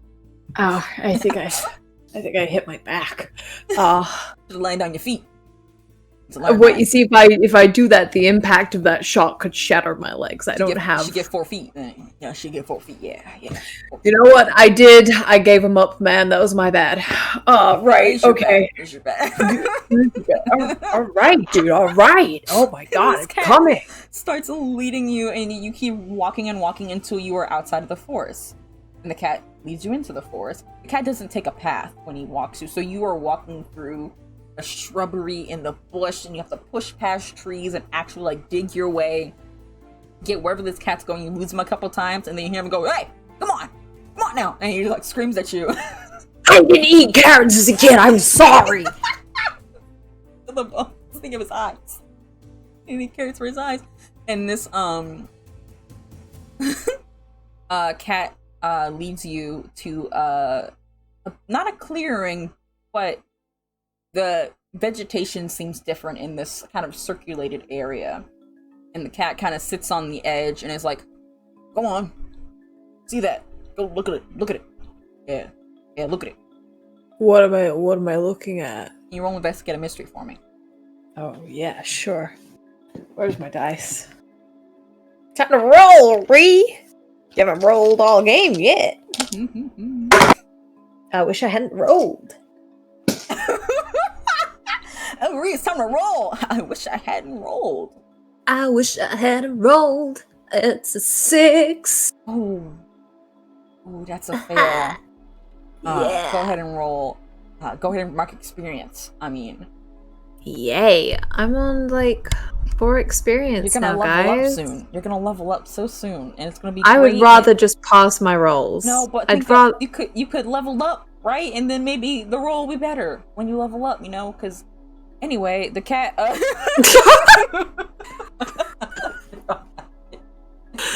couldn't continue. The cat leads you, and then you kind of walk into this clearing, and you are standing there, and you are not clearing, but this area that this cat wants you to see. You can definitely see it's a different area. The shrubbery is greener. The trees have more like a vibrancy to them in this little area, but you don't see anything here. You actually trip over some thorns, and you swear that like your hand almost touched some poison ivy. So you think you have to remedy that later. Ow. It's always so itchy when I do that. Yeah, you like trip over stuff, you land in the, but you're tangled up in some thorns, but you just do not see anything in here. All right, dude. Am I looking for something in particular here? Is it what is it you wanted to show me? Just. Bro, we wanted you to look at this. Like I don't know what you're not seeing. It's right there. Don't you got the eyes? I got eyes, dude, but it's nighttime and it's got dark. The eyes, man. You got the eyes. Oh, I guess Can I roll for weird to see if I've got the eyes? Sure. Come on, babies. It's gotta. Oh, that's 7 plus. Let me zoom out from where I have 2. That's a 9. I'm so proud of you. Thank you so much. I'm so very proud of you. I feel so bad. I feel like your rolls always betray you, like everywhere you go. They never do anything nice. I just want to do cool things. The chosen one. God damn it. I just want to be appreciated. The cat keeps saying, "You got the eyes," and he's like gesturing with his paw at his eyes, and you're just like, "What eyes?" And you look back down, and you see on the ground that didn't seem like it was there before, but you seem to have taken a moment to be like, "All right, fuck, what eyes?" When you close and open your eyes, you see just a little bit of very, very short white fur. Extremely short, just a little bit, but like a little tuft bit. Just by itself on the ground. This is what you were showing me, this tuft of fur. Aren't you, like, important or something, man? Aren't you, like, supposed to be the thing? Like, the one? The dude? Dude, the guy? look, yeah, I am, but, like, it didn't come with a note? manual. You left a note and everything. Wait, are you who I left the note? No. Oh. I just know you left the note. Okay, word gets around here. Word gets around. Yeah, I left a note. I just... This whole prophecy thing, it didn't come with a manual, man. And I'm a bit stressed out. And I've been taking that stress out on my friends, and I'm really not enjoying it. Because I can't get therapy, because I'm not signed on, and I don't legally live in this state. It's a lot to unpack, my guy. You want to talk for a second? Like, what's going on? What's going on? Honestly, dude, I appreciate that so much, but I feel like you also will take the mick out of me. Take the what? It's like English slang. I'm a cat like, in the woods, man. I don't know that. I don't know what that means, man. Yeah, it means you're gonna take the piss out of me, dude. Like, I feel like if I tell you some of my problems, I feel like because you're other kind, you'll just basically be like, but you're a human. You're gonna tell me the same things that the other people told me, but I do appreciate that you asked me. My guy, you're real offending me right now. You're scratching up the wrong side of my fur. Dude, I haven't even touched your fur. You made me jump out a window. Oh, you know what? What? How do I don't have to know your expressions because I'm human. I was just trying to help. No, I'm sorry. I'm sorry. Y'all, they were like, wait, who told you? Them in the forest. What you think? The fairies, man. The fucking fairies. Okay.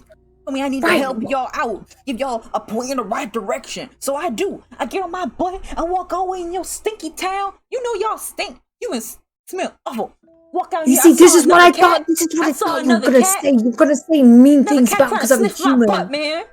You don't know what that's like.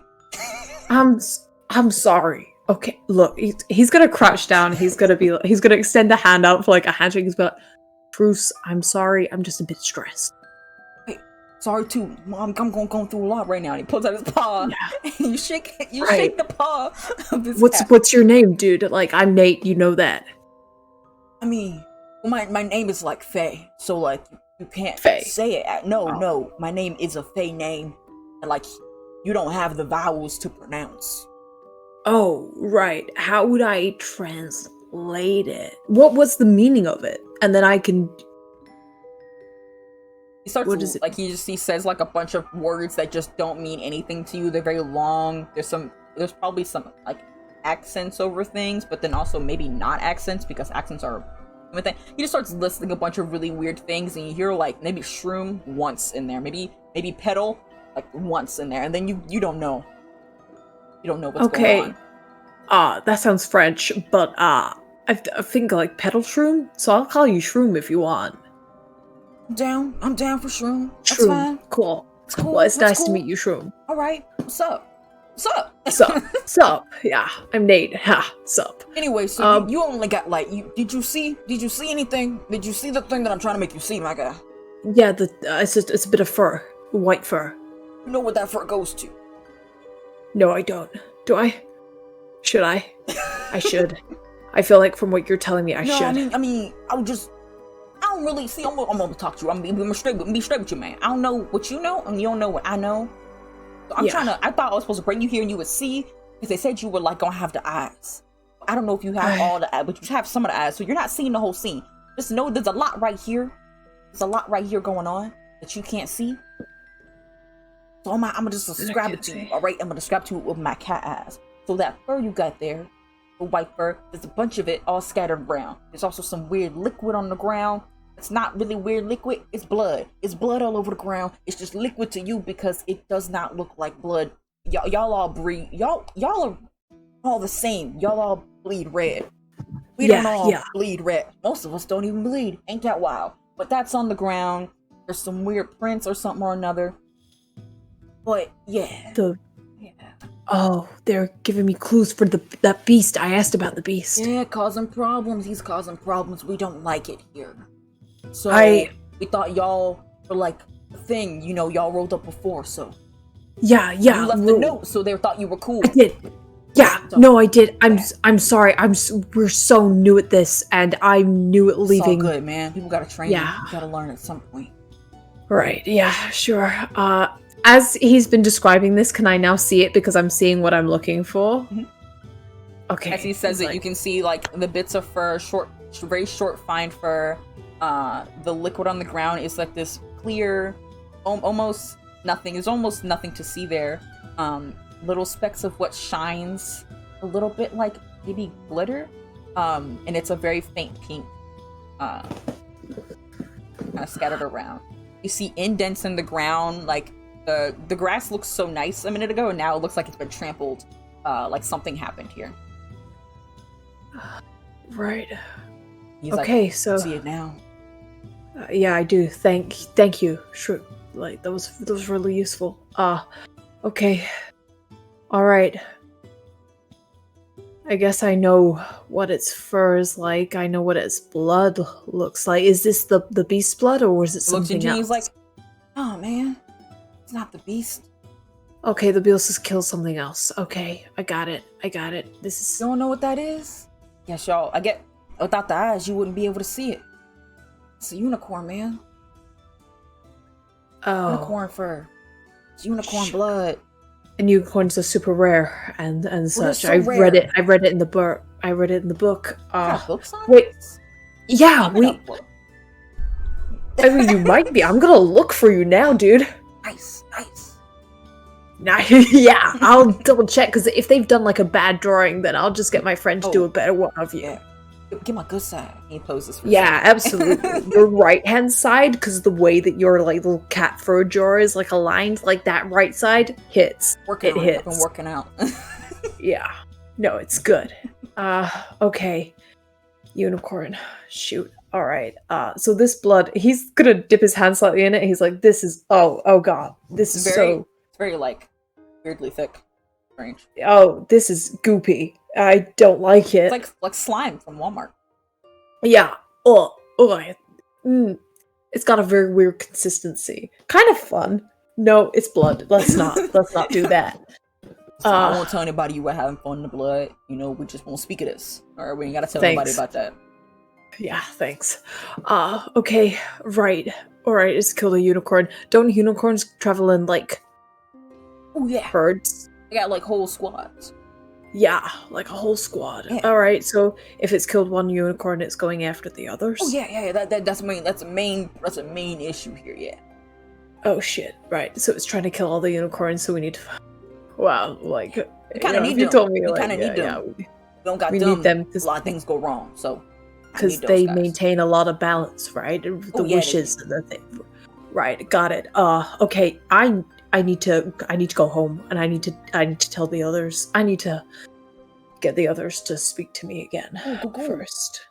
He's like, so you look down at the fur for a moment, and it is this like white, like short white fur that has just a bit of a shine to it. And as you're looking at the things in your hand, the fur shrivels and curls up and turns gray before it kind of just falls like ash from your hands.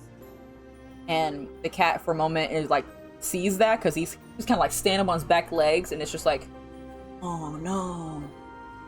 What?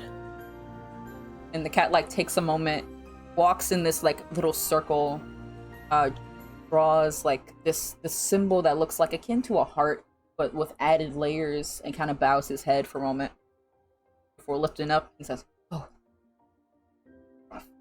felt that one. Looks up at you. Did it die? Yeah. They don't like for us to know when they die, so they kind of go off hidden. Thought you'd be able to see it. The eyes, man. I thought you'd be able to find where it is.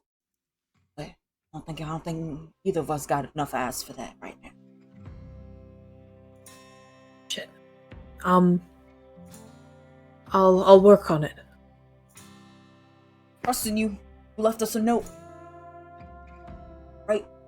owe us. You ate our food.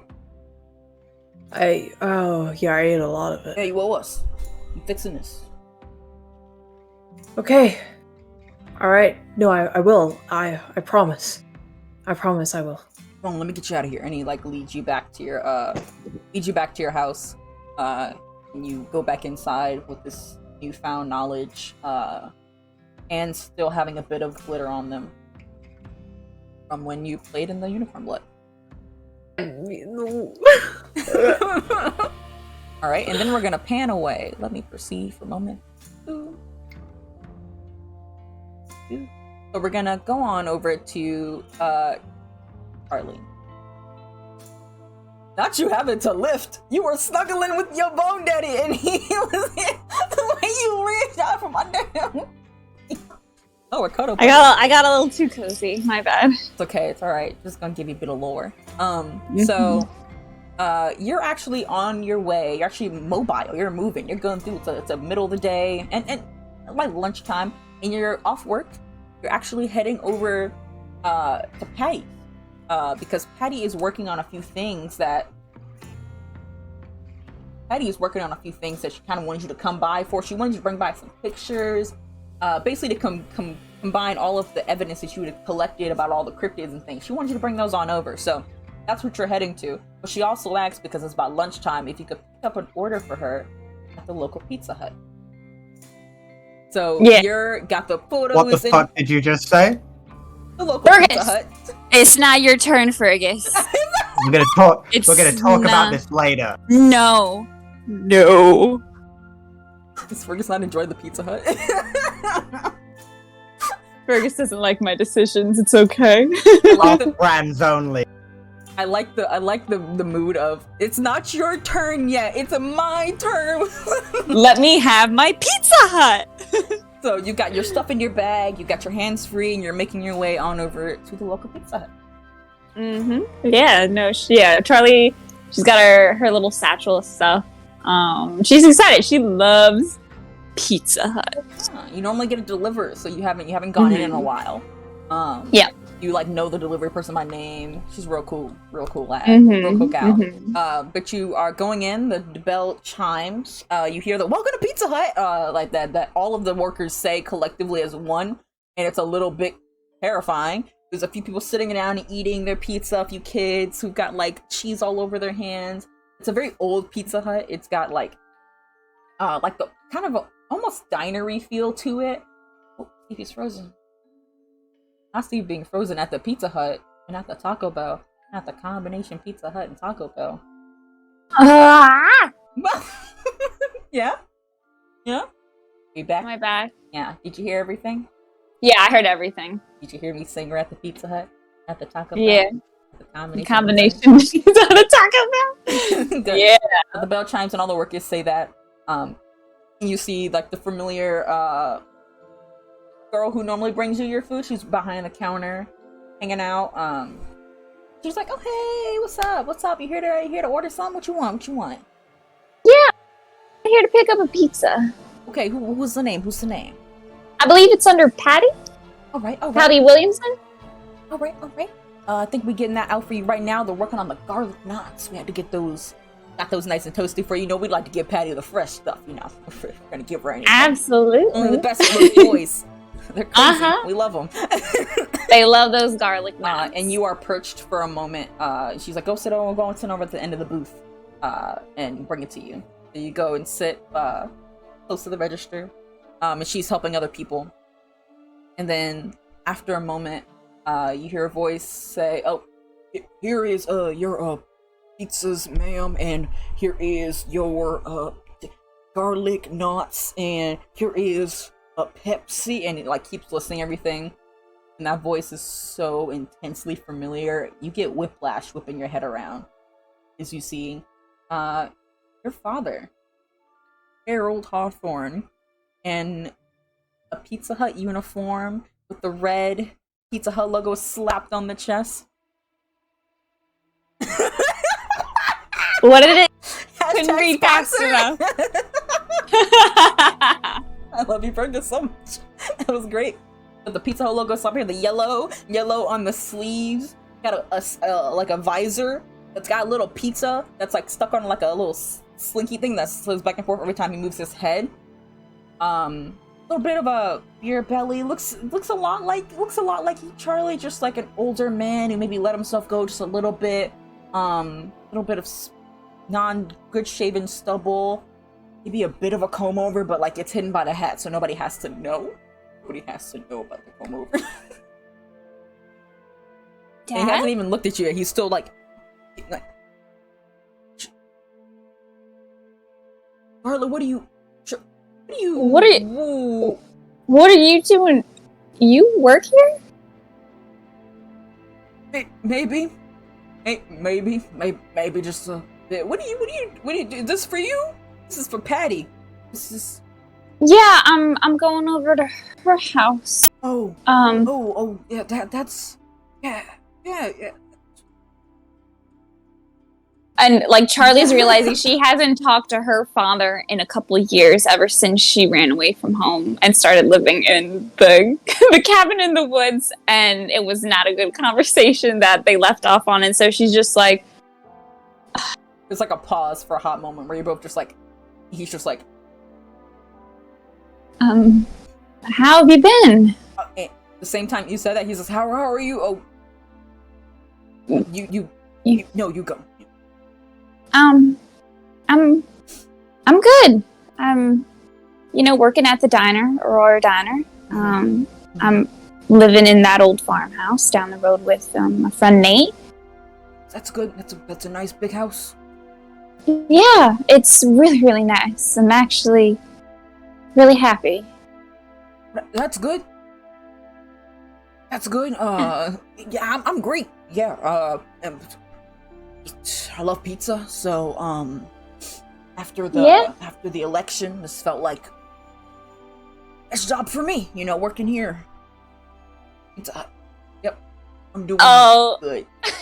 Charlie puts her head down because she recalls that she cost her father the election when she ran away, and she is very nervously twisting the ring on her finger, and she's like,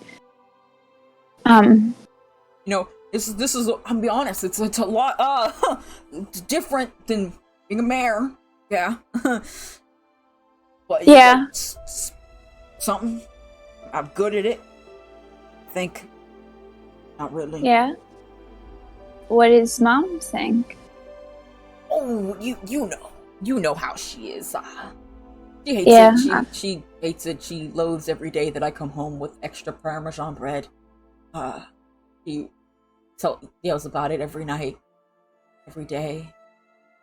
Me, how big of a disappointment I am. Yeah, she's not the biggest fan of the Pizza Hut. I think she just hasn't tried the pizza. Yeah, you know how she is. She's been doing her own thing. She's got an Etsy shop. I don't know. Etsy shop? Yeah, I don't know how that those online shops work, but she makes candles, I think now, and she knit things and she sells them on Facebook and Etsy and things. She's always on Facebook. I don't understand that one either. But yeah. Nice, she's picking up a hobby. She never did that before. That's new. It's new. Yeah. She had a lot less to do, and she wasn't having house parties all the time and like that. And so things are different now. Of course, they're different. I'm working at Pizza Hut. That's different. Mom, she's her mom as she's always been, not more so now, and then house is pretty quiet, not home, and you're off doing your own thing, seem to be doing really well for yourself. So yeah.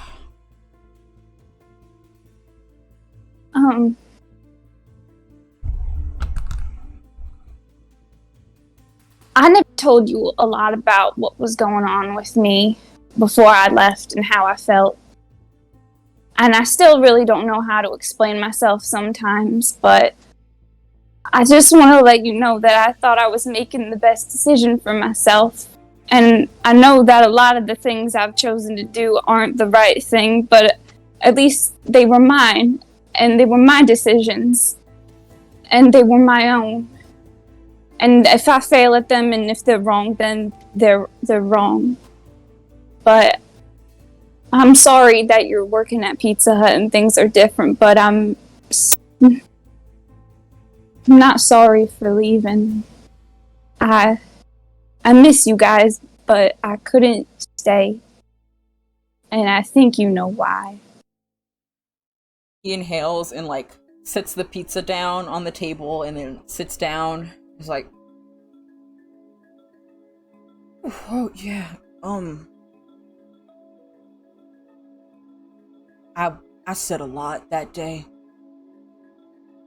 Day of the election, when everything kind of, I thought that was the day when everything kind of came to a head.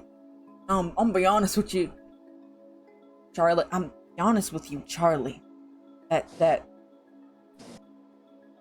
wasn't very good on my part, and it doesn't mean anything, not a thing at all. But I'm proud of you for stepping away, doing your own thing. I'm not asking you to forgive me. I mean, I probably deserve to work in the Pizza Hut.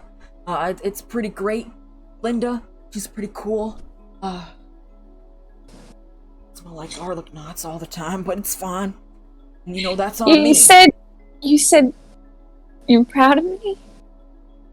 Well, I mean, you went out. You went out and you're working a job, and in the ward down there's Grey Boris is good people. Alice is good people, and you're hanging around with Patty. Oh, she's amazing working with all the real estate and things. I've heard she's great at what she does, and you got a house. You got a whole house, and you're not even 25. Why wouldn't I be proud of that? He gets up and she like immediately hugs her father. He hugs her back. Oh my god, does he smell like pizza? He smells like stale pizza. But the hug is warm and pizza-y. And he like pulls you back and like puts his hand, like one of his hands on his face and like wipes under your eye, and he's like, I know your mother is a lot, right? She's something else. I love her. I think, but unrelated to that, you are doing great for yourself.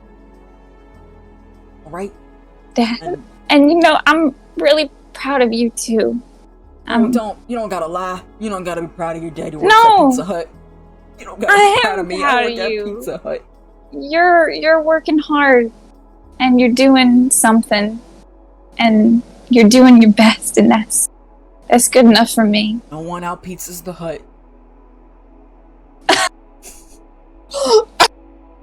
You're right. No one out pizzas the Hut. Oh my gosh. And you know what, Dad? I don't mind the stale pizza smell. Are you sure? Because I think it gets pretty old pretty soon. You know, at this moment, I like it. But maybe not later. Maybe not. Maybe, you know, well, I'll get you a cologne or something. Oh, that'd be pretty nice. Yeah. Hey, could you do me one favor, though? Anything. Don't tell Mom you saw me. I'd rather just take my time and keep my distance, and I like these chats with you, one-on-one. We never really got to spend a lot of time together.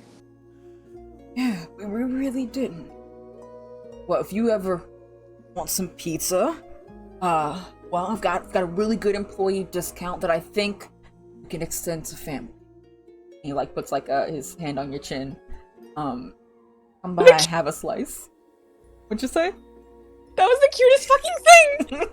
Oh my god, family discount! I like that very much. I like that little bear ears. Hair. Like what you're doing to it.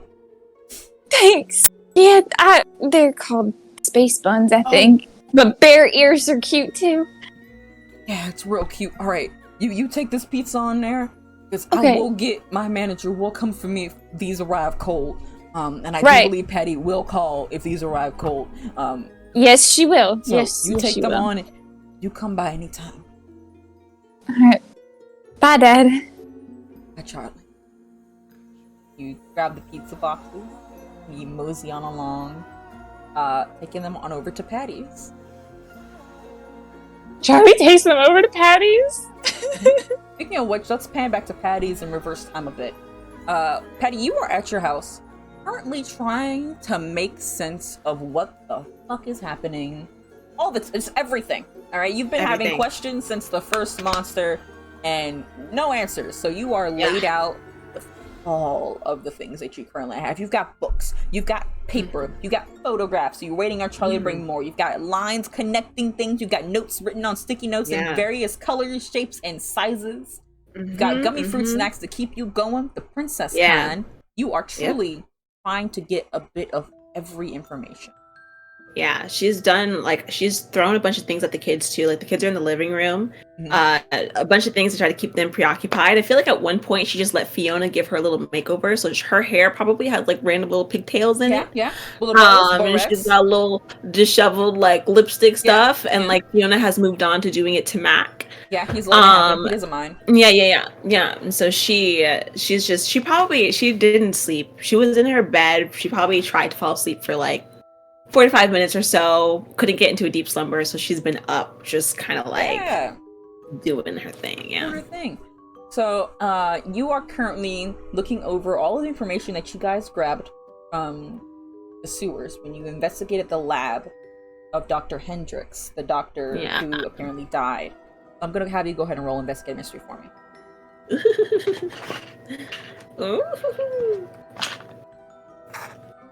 For that, what do we add? Here we go.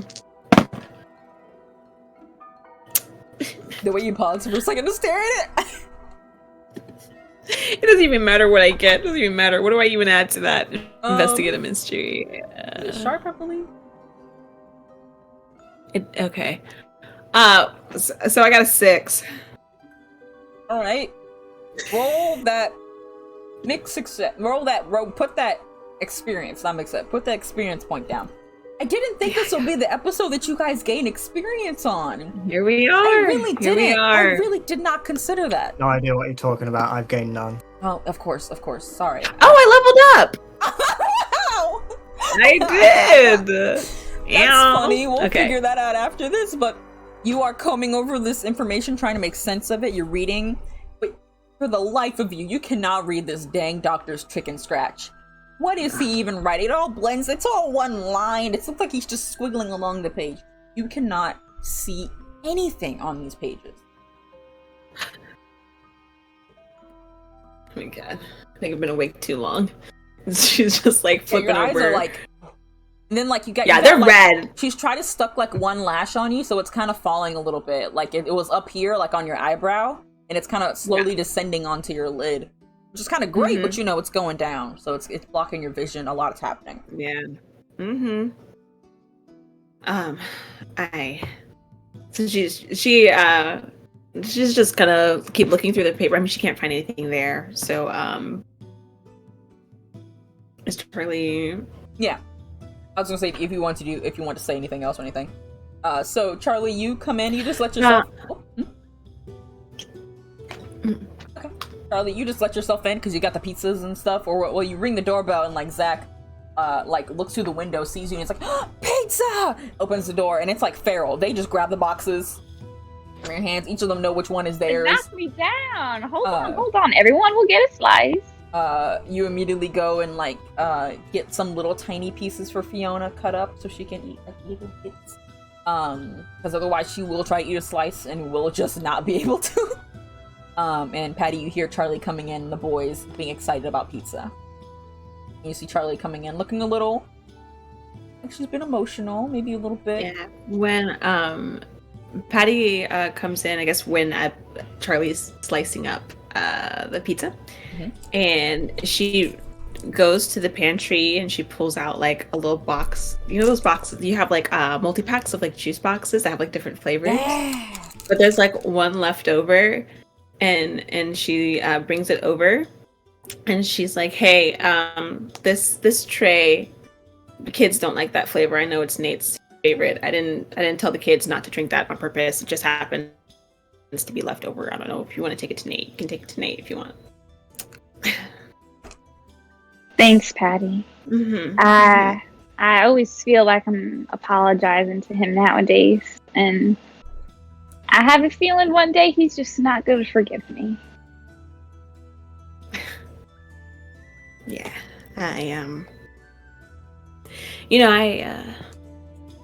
Nate reminds me a lot of when I was younger. His morals. It's really good how strong he sticks with them. He's got a great heart. He does. He really does. The kids are distracted, right? Yeah, so they're not paying. They went to go sit at the kitchen table because they know better than to eat anywhere else in your house. Oh, they're at the kitchen table. Yeah, they went to go sit at the table. They're good noodles. They know pizza grease does not go on the couch. Yeah, they do know that. Okay, so she's gonna, let's say we've been walking to the study then, so that she can speak a little bit more freely. And she's gonna say, "Yeah, I've been so used to operating in the dark, do things quietly without people knowing. The thing is, when you work in the dark, you never really know when you're casting your own shadows. So it's he just reminds me a lot of the right things to do. But in this world that we live in, there's other things that kind of prevent you from doing the quote-unquote right thing. So anyways. Hey, saw my dad today. Oh! Henry, yeah.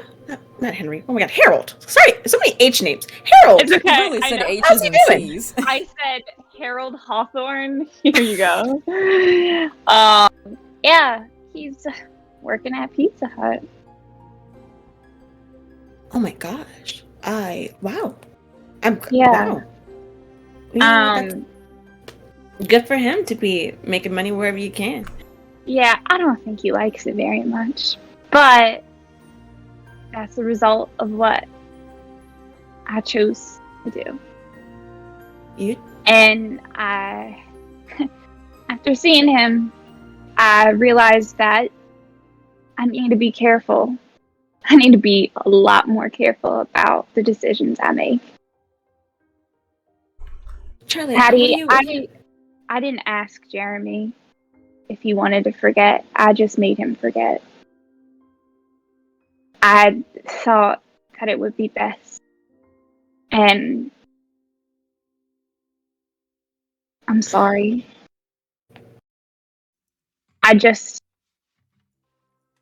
Wow, Nate was right. I am just a kid who doesn't know how to make decisions. But I really wanted to learn. And I want to be better. And I don't want to make decisions that hurt people. Not anymore. Charlie, honey, I'm going to be honest here. If you want someone to tell you that you did the wrong thing, I'm not the person to tell this to. Yeah. Because if I was in your shoes, I would do the same thing. Yeah. Like I was saying a few moments ago, I operate in a gray space. I do. It's true. The reason why after years of me keeping a secret from you, didn't you feel betrayed? When you finally learned the truth? That I knew? A little bit, yeah. Yeah. It's stepping into the world, at least this side of the world that I'm on. It comes with that. I didn't know when I first stepped into it, but now I do. It's the reason why me and Henry stepped out of it. We didn't want to live in the gray space anymore. Here I am wrapped up in it again. I only know how to operate that way. So, unfortunately, I'm just going to have to tell you did a good job. Right. I guess my next step is to just apologize to Nate and hope he forgives me. Yeah. Because Patty's at a loss to what to do with Nate as well. So she's gonna push the juice boxes over and be like, you know how like whenever you have an argument with your parents or your mom, she like makes you some food or whatnot. Like that's what, like basically that's like about it. You don't talk about you don't it. talk You about just make the food. So that's what that is. And she goes, did you bring the pictures I asked you for? Yeah. And Charlie reaches in her bag and she has like the brown envelopes of like all the pictures that she's taken. There's everything that I've taken since things have started. Perfect, thank you. And Patty's gonna go over to the desk, and she has like 2 piles, technically 3, but what you see is like 2 piles. And one pile is things to send to the huntsman, and another pile is things that won't be sent. And she starts putting out pictures of like the frog kids that they found in the pile for to send to the huntsman, and then pictures of Sock or like photos of people with Sock go in the no pile. So she's like going through photos and like picking out what to and what not to send. I'm gonna say that when you go through the photos, specifically the ones you took at the house before you guys moved in, and you were just like meant to pick those photos to scope out, and then as well as the ones in Uber that Charlie would take, they're all kind of the ones that were like just getting like quick shots. And it's in those photos that now that you're actually looking at them very closely, because you're trying to survey, is something in there that I don't want to show the group, you know? You have an eye for what you need to look in there, and you actually see a shape in it. In the very background that's barely there. You can see just like in the back of the sewer an outline of a figure. Can you see that? In this photo? You see it now too, Charlie, as you look closer at it. See it in the sewer? It looks like a shadow. The house? Ooh. Can we see it? Wait, it's at the house? At the I house, thought you said it was both. It's at the house and in the sewer. You see this figure multiple times throughout the photos in different positions or different, or like maybe you see just like a rounded shape that looks like it in the background. So what shape is it, if you don't mind? It's like humanoid. Looks like a human shape, but you can't see any discernible features. But you can see this figure who seems to be kind of just barely there. House, sewer, and where else? Where else do you have photos of? We have where else were we taking photos? We took them in the alleyway? Wait, no, you took a Think video in the Sweet alleyway. Rose. Sweet at Rose. Roberts. Oh, never mind. Hello. Now you're back. Hi. We took photos at Bobbert's as well. And then where else? I don't remember. Yeah, I think everywhere that we've been, Charlie's taken photos on her camera. Like, Well, you have to tell trails. me when you're doing the photos. Like, you have to say. Yeah, time. so like it was a bunch of the you've done it to frogs. the frogs, and you say you've done it at the house. Yeah, also and took at the some- house. Yeah, at the event. You don't Yeah. see any shadow in the Bobbert photos. Okay.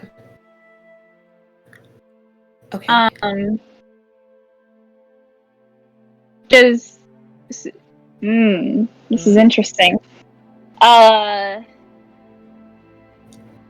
Charlie sense anything? Can I roll to see if I get a feeling from the pictures? Maybe, but they're just photographs. And you Yeah, click then them. correct. Yeah. It's funny, I So- never really noticed those shadows before. Yeah. Yeah, one's an And Charlie, as the accident. one who took the photos, you try to think back on if you saw this figure when you were actually taking the photos. You didn't see anything, given and all the ones you got him, and it's like, huh, but you didn't see it there. Right. It's weird. One's an accident, right? Two's a coincidence. Three's a pattern. Yeah. You should start taking a little bit more pictures. I'm getting a little better with my phone. I'm gonna start doing that too. Wait, the video you took. Was there a shadow in the video? Did you look in the background of those little creatures? Remember? I think Remember so. that- I think Steve, he scanned through it, and if he saw a shadow, he would have said something. You didn't see anything. All right. We should start taking more pictures. See if this turns into more so of a pattern. And I'm gonna put those pictures as well in the yes pile to send. You have duplicates, right? These are the duplicate photos that you're giving me here. Okay, good. Yeah. Good. And then I'm trying to think of all the other photos. I guess that's it. She has the places that she has open as well, like the little files that she has. She has the frog thing. She has well, we didn't take any pictures of the boo hag or anything like that, but she has like little notes that she's taken on Julia. Yeah. Basically everything. So there's like different sections of the room have like different things, and she definitely has like Henry's thing open as well. And she didn't really say anything, but you probably see a note where Julia's gone missing, and then just like linked to Henry ? And like more information, and then like, okay, hopefully not linked to Henry at the end. So yeah.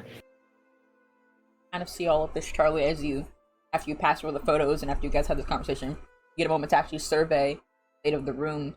You've been in here a few times, but now it's full of papers and photos and written things that are notes from notebooks or things that Patty's written. Full of all the things you guys have done so far.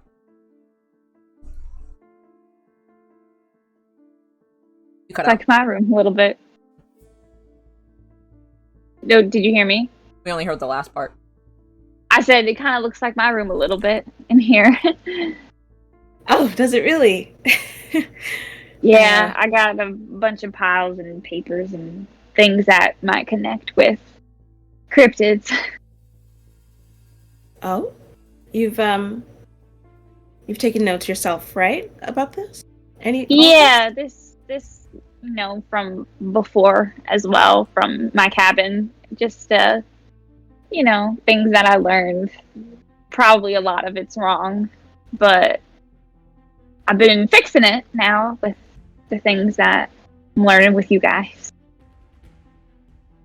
Well, I'd love to see it. If you want to bring it over sometime, we can. If you have you would anything, just come over. It might be a little bit hard to take everything in my room. Oh. Yeah. Well, I was gonna say we can like cross reference with some of the books that are here, and also just maybe combine some notes. Try to see if we can figure out what the heck is going on here. And Yeah. the shadow thing, we should definitely probably tell the others about. Let them know that we might.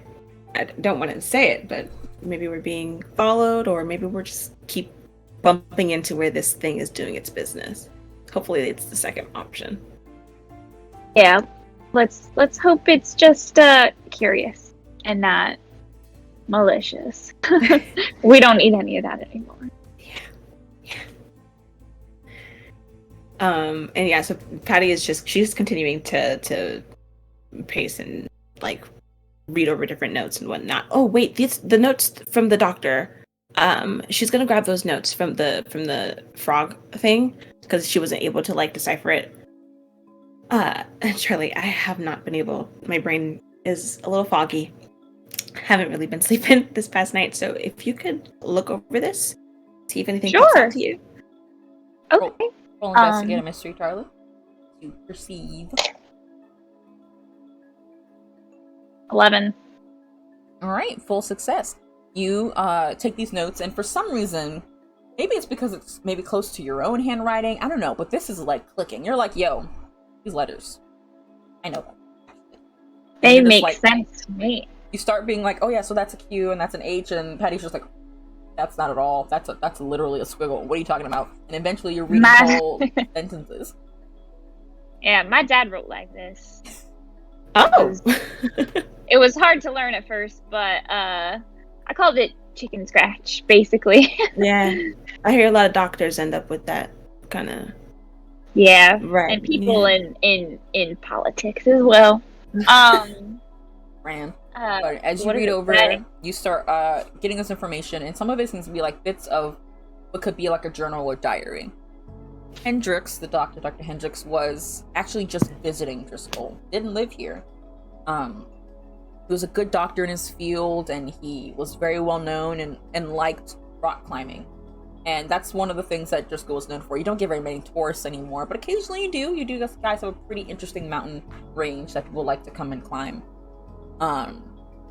So he was studying before he came here nothing that makes that some of these notes are like written a little bit differently, and they make more sense. They're like situated in the right way. They're like put in the right order. They have notes and bullet points and numbers that all make sense. And then at a certain point it kind of swaps to this like fevered writing that feels different. But the part where it's all neat notes, it's very much talking about like normal science stuff, like normal doctory things, patients he's worked with, things he wants to help. Nothing to do with whatever was going on in that room that he'd crafted. And at a certain point, you see the writing just changes, and it begins talking about turning creatures into things, turning normal things into monsters, combining people with creatures, combining people with monsters, making monsters. It goes into all of his fevered, it's not even necessarily like facts, it's just things that he thinks and what he thinks, and he goes on these tangents like someone who's rambling after they've had like a really bad dream. And you can see, of your full success, that this happened specifically when you combine another page and you look at a travel pamphlet for Driscoll, because you guys have little tiny travel pamphlets. They're really old. They were made like 30 years ago. But in it, he was crossing out different trails in the forest that he was going on.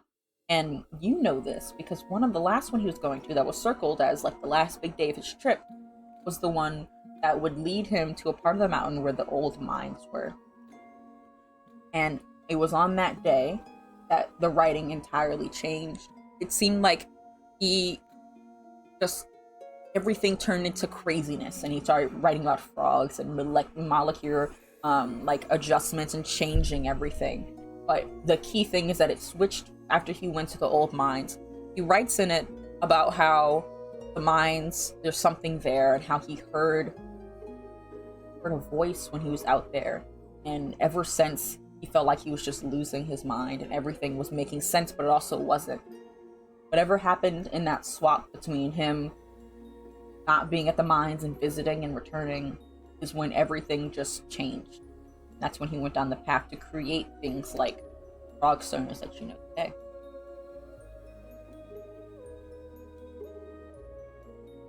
Wow.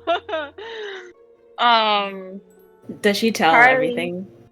Charlie's gonna tell her all of that, and then she's gonna go, Patty, I have to tell you something else. Yeah? You know the ring that I found? Yes. Found it at the mines. You were at the mines alone? Yeah. It was a dare back in high school. Kids said that I couldn't go. I was too scared, and they pranked me, and I fell into, I guess, an old mine shaft, and I found the ring there. and somehow I got out and felt okay, and Somehow, as in you don't remember? it's all kind of a little bit fuzzy. I was really scared, but at the same time, I felt safe. But I think there's something going on at the mines. Yeah. You said he heard a voice. You say you heard a voice, or you hear a voice through this ring. Do you happen to have any idea of, like, who this voice is, or where it's coming from, or? I think I know who it is, but then I don't. It's weird. It's so clear, and yet it's so far away from me. And it does sound a little bit like Alaric. But I just Really? She's gonna immediately remember when Nate warned her about Alaric back at the event, but she's not gonna say anything. She's gonna noted. I don't think it's him. He's just a normal guy. Yeah. You found this ring how long ago? You said a few years ago? Yeah. And Yeah. Alaric just got here, so it doesn't add up. I think it's just Yeah. because I like him, and anyways. Yeah. Okay, that's right. He did get here only a few months ago. Anyways. Okay. Well, this is great. Thank you so much for reading all of that. And now I feel like I gotta go to the mines. Gotta get some... But I would rather it be with all of us. It sounds like it's a dangerous place, and we don't even know what this guy got into. Does it say that... Was he talking to anybody else about this? About making new creatures? Does it mention any other doctor names, or is it just him? Just him. Just him. He actually talked about friends and family beforehand, and after that swap, he stopped mentioning anyone except for the experiments and the frog and the three stoners and things like that. So the experiments he was facilitating by himself. Okay. Well, that's definitely going into the sand pile. But I want a copy of that first. We're gonna make copies.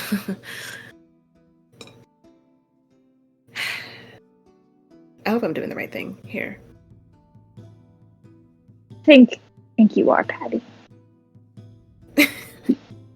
There's a lot of mysteries about Driscoll, more than I ever thought there was, and us finding it out together, I think it would be best. I think that's what we're supposed to do. Yeah. Well, yes, but what I'm collecting here, if I were to send this off, I don't think we would be allowed to do what we're doing right now. I'm sending this so it can be no longer our problem. Become their problem? I mean, if you tell them about the ring and where I found it. Oh, no. And she's gonna point to the no pile that has pictures of everybody in sock and even Steve's mark. I'm not sending those.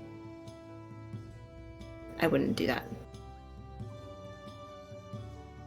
I wouldn't blame you if you did. I'd understand. I don't know what would happen to you or the others if I did. So I'm not going to do it because I don't want to find out. And she's gonna touch Charlie's face and be like, okay. Okay. Right. All right. Okay. We're finding things. Getting somewhere. Well, you two continue on with your research, and looking over the chicken scratch and finding little tidbits or things, and Charlie, you help organize the conspiracy theorist wall that is becoming this entire room. Because you got some first-hand accounts, you know how the system works. So you help them out, and then we're gonna pan back over to Nate. We're going back. This is actually not long after everything that you found in the forest with the unicorn, things like that. You were walking back home. The cat directed you. Shroom the cat directed you to outside the forest, and you knew the rest of the way from there. So you are walking back, having all these thoughts in your head, your hands still slightly glittering, and it's just you by yourself. You're walking. Yeah, this thing really sticks. You gotta use vinegar to get it out. Jesus Christ, Cole, you gotta stop. Just coming up out of nowhere with that. Vinegar? Yeah. Like malt vinegar, cider Apple vinegar? cider vinegar. Right, thanks. So... It's like shuffling next to you as you both walk towards the house, like on the path towards the house. Just go a little ways away. It's, new for you to come without me pestering you. You alright? I visit sometimes on my own accord. I'm never I don't far. always see you. Never far. Ha! What, you watching over me? I thought you weren't meant to get involved. I just kind of watch you fuck up and laugh at you. Alright, Like yeah, TV. that's about right. Mm. So, any particular reason for this visit, or are you just lonely? I'm not lonely. I was gonna ask what you were gonna do. What you're thinking. About the unicorn? You've been staring at your hand, and you stopped walking, and then you kept walking, and then you stopped walking, and I was really confused with where you were going. I was just curious. Me too. I'm walking in the wrong direction, actually. Yeah, your house is like that way. Yeah, I know. Yeah. I don't know. I need to find the others, and we need to find the other unicorns before the beast does. That's a plan. And we need to make sure that they're safe, but I'm also scared. Scared of what? The beast. I don't know what it is. Erring with a side of caution is typically probably the best solution in anything like this. You are pretty squishy. Yeah, I am. I took one hell of a beating from that toad that one time. And my back got all burned from some acid and stuff. That was man-made. The beast isn't man-made then, huh? All natural. At least I highly doubt it. I don't think you guys could conceptualize that kind of thing. A lot of things that are man-made tend to have some aspect of humanity about them. Any creature that has some weird tie or looks human or in some way is like a normal animal, they're probably tied in some way to just like straight up things that were already here. Unless something's using it as a vessel, but like that was a big frog. Yeah, that was a big frog. That was a big frog. Okay. The beast, though, like... I don't know, man, like... Steve and Charlie and Patty, like... Patty's an expert at this, right? But she has 2 kids. And Charlie... Well, Charlie has a bat and some weird magic powers, but... You know, something happened to her, or... Well... I don't know what I'd do. And Steve, man. Steve... I don't think Steve wants any part in this. I think he just got wrapped in too deep and doesn't know how to get out. Well, we don't all get to choose it. You're listing what everyone else has, but I mean, you've got a pretty cool axe and kind of magical powers, and you're like literally the chosen one. I mean, pretty important too. I guess, but I didn't really get a choice in this. I've been really weighing on that. And that's okay, like, I get it. And I'm trying to deal with it. But I wonder if I'm being selfish by wanting to drag them into everything. They're gonna be You know, in I it don't wanna- regardless. I'll be honest with you, Nate. Your whole path of the Chosen is very different from any other path I've seen. But it's also lasting a lot longer than other ones, so you're doing something right. I mean, Huh. like you've been chosen for a while. You just didn't actively do anything about the chosen thing for a Right. while. Like I didn't right, mean got like it. the last couple months is how long chosens typically last. It's not like Right. that. Got it. God. I'm with you. Look. You're really cryptic when you speak sometimes. I'm not. Yes, Say you exactly what I need to say. are. Yeah, sometimes that's literally with no context whatsoever. I know what you're talking about. Okay, sure. But listen, you're chosen for a reason, and you're gonna do the thing that you need to do. And you know, because you're of the prophecy. yeah. God. Okay, I guess Eli claps his hands together and he's like, okay, a bit didn't lie. Okay, I never lied to you, Nate.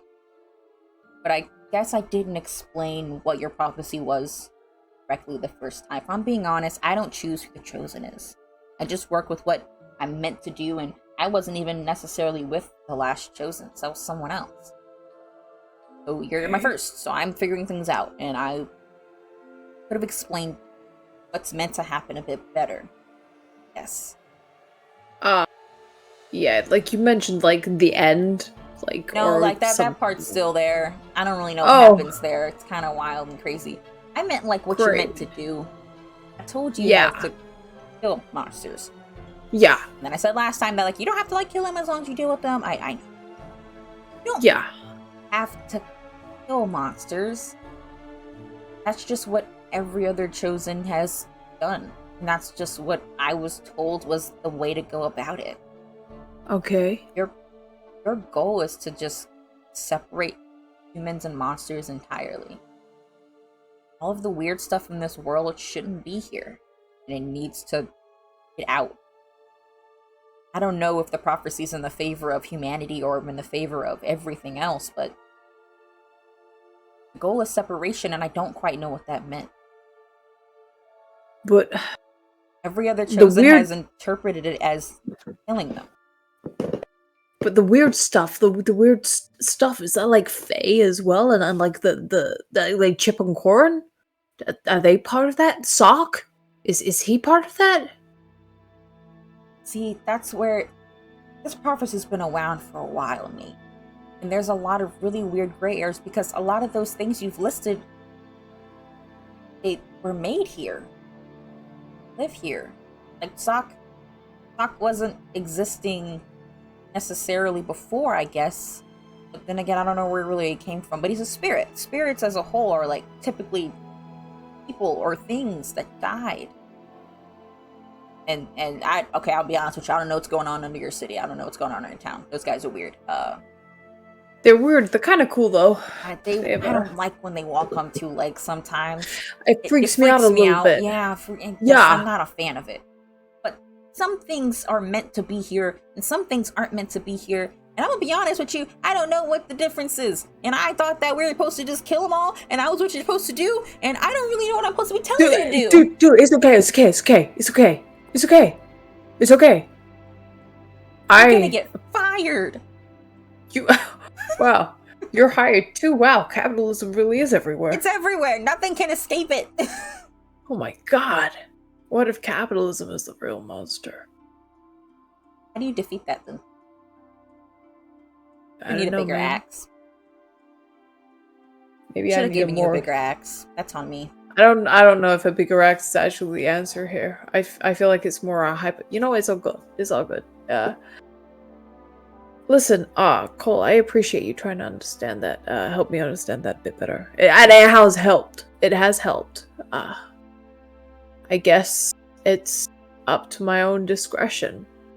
I mean, at the end of the day, I'm just supposed to help you get your powers and help you understand that this is what you're meant to do, but you're the chosen, Nate. You'll know what's the right thing to do. just will.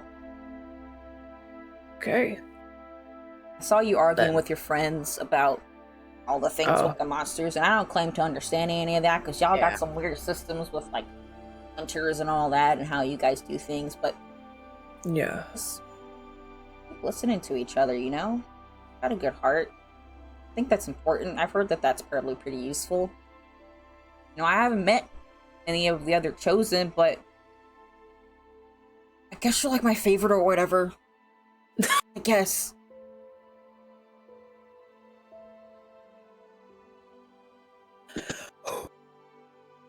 Thank you, that means a lot to me, Cole. You're my favorite, ethereal being. Better be. What? I'm like the coolest thing. Oh, right, dude, okay. I was trying to be not- Look. Okay, I'm sorry. Thank you. No, it's fine. It's fine. Thank you. And I guess, I'll just... If you've got faith in me, I guess that's alright then. I need to go talk to my friends and apologize. Yeah, probably should talk. Yeah, I should. Now, you guys have really... Emotions are hard, and I don't claim to understand them, but... You should apologize, but also they should too. Don't just, like, put yourself as the bad guy here. All of you maybe said some things that were a little harsh, or maybe did some things that were a bit much, but we're all friends. Yeah. We're all good. Just gotta talk. Or whatever. I don't know. I don't really understand emotions. Let's go. I want to watch TV. I'm going back to your house. Bye. Right, okay. Dude, whoa, you are so much faster because you're not tied down by physicalities. Like, Christ. So quick. I haven't got a stitch. I got a sticky thing on my hand. Alright. And Cole, like, starts speed walking away from you, try to catch up with him, and he's not letting you. It's a fun little game of cat and mouse. Alright. And we're gonna pan on over to Steve. You are at your house right now? Yeah, I have, for the past 3 hours, I Yes. have been pacing outside of my apartment complex. Mm-hmm. And I finally just taken a seat in front of it and gotten my phone out. Mhm. Okay. I'm gonna call Patty. So he's like, me? Hello? Hi, it's Steve. Probably already know that. You saw it on the phone. Oh yeah, you set up the caller ID for me. Thank you. Yeah, no, that's okay. So I had to like go to the hospital for some like documents and stuff. Like they wanted to send some things, and there was some issues, so I have to go rooting around in a bunch of old documents I have, and you know, there's a lot of it. I was wondering if you be willing to come give me a hand. Oh. Yeah. Charlie, do you mind watching the kids for a quick moment? Oh, is Charlie there? Yes, Charlie's here with me. She can come too, and if you want to bring your kids, I guess you can bring your kids. Oh, okay. All right. Okay. You're okay though. Yeah, you're safe. Yeah. It's Okay, cool. it's my house. You're at your house. Okay, cool. I just heard hospital. You know, I get a little worried. Yeah. I'll be there soon. I have pizza from Pizza Hut. You want a slice? Sure. Okay. And she Wait, hangs put up. that on for me. Pizza from Pizza Hut. That was so cute. Sponsored. Thank you. I'm gonna write that in a marker or something. Look, I'm doing the best I can. And after the call hangs up, he's gonna kind of sit there looking at his phone for 5 minutes, and then finally just send a quick text to Nate being like, could use some help at my place. Here's the address. No pressure. Come if you want.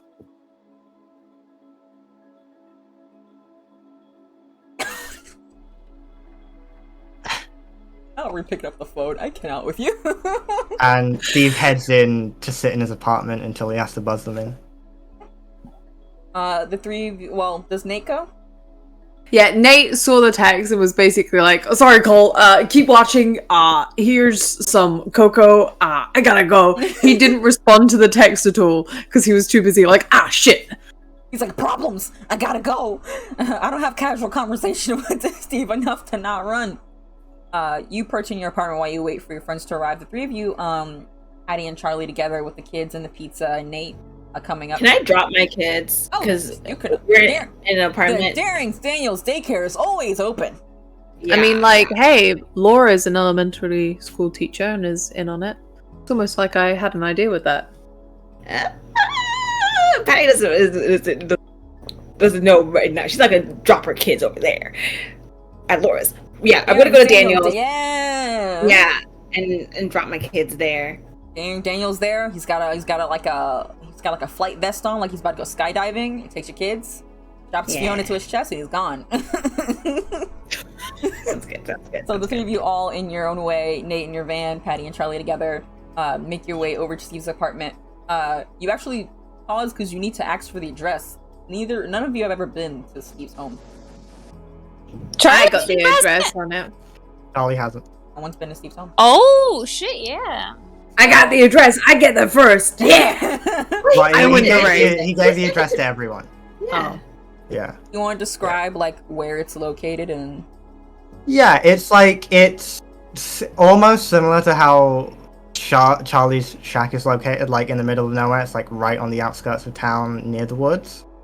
That like no one ever goes to, and it's like perfectly nestled in a couple of hills and some like tall foresty areas, so that you don't see what it actually is. But it's like this 20-story tall apartment complex, the only apartment complex in the entirety of Driscoll, just in the middle of nowhere.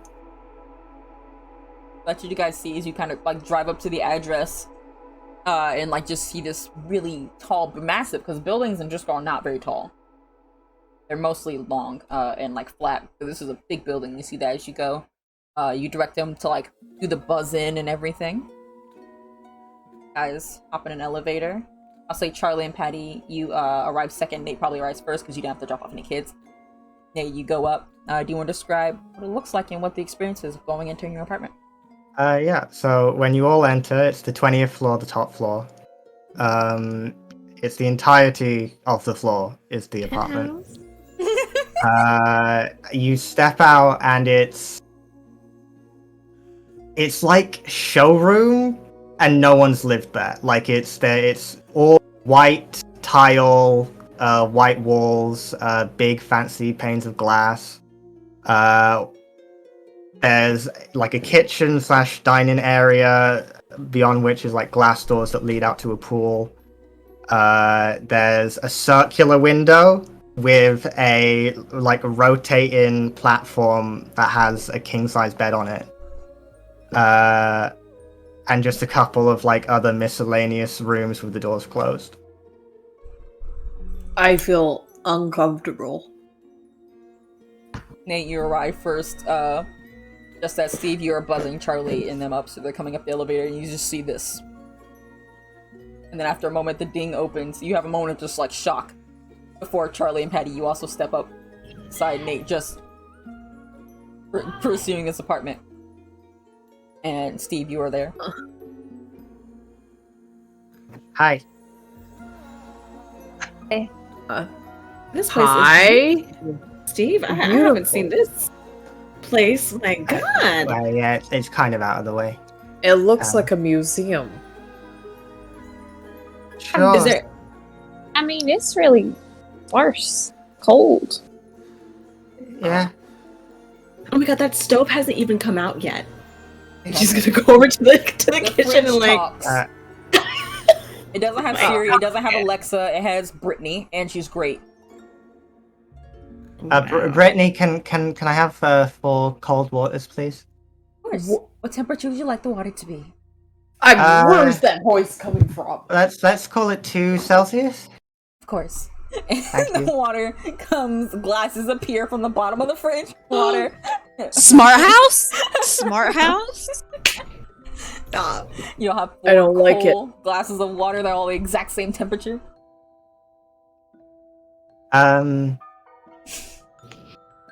Wow, you live in like a science building. I don't like it. Yeah, it's inherited. Oh.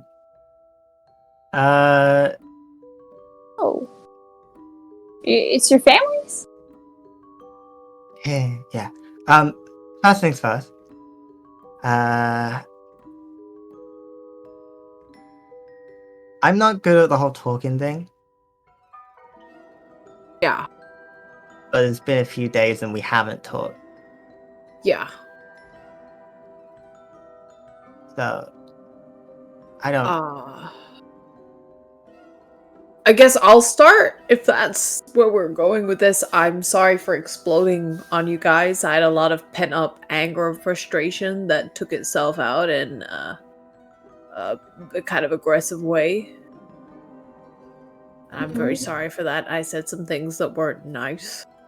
But I still stick by what I said on the choice matter. I don't apologize for that. I just apologize for how I communicated it. Yeah, no. I apologize for my lack of communication. While she's talking, she's pushing over like the big the juice box. Yeah, Slowly. you say like lack of, and then like you inch it a little closer, and you every time you say a word, you just get a little closer. Yeah.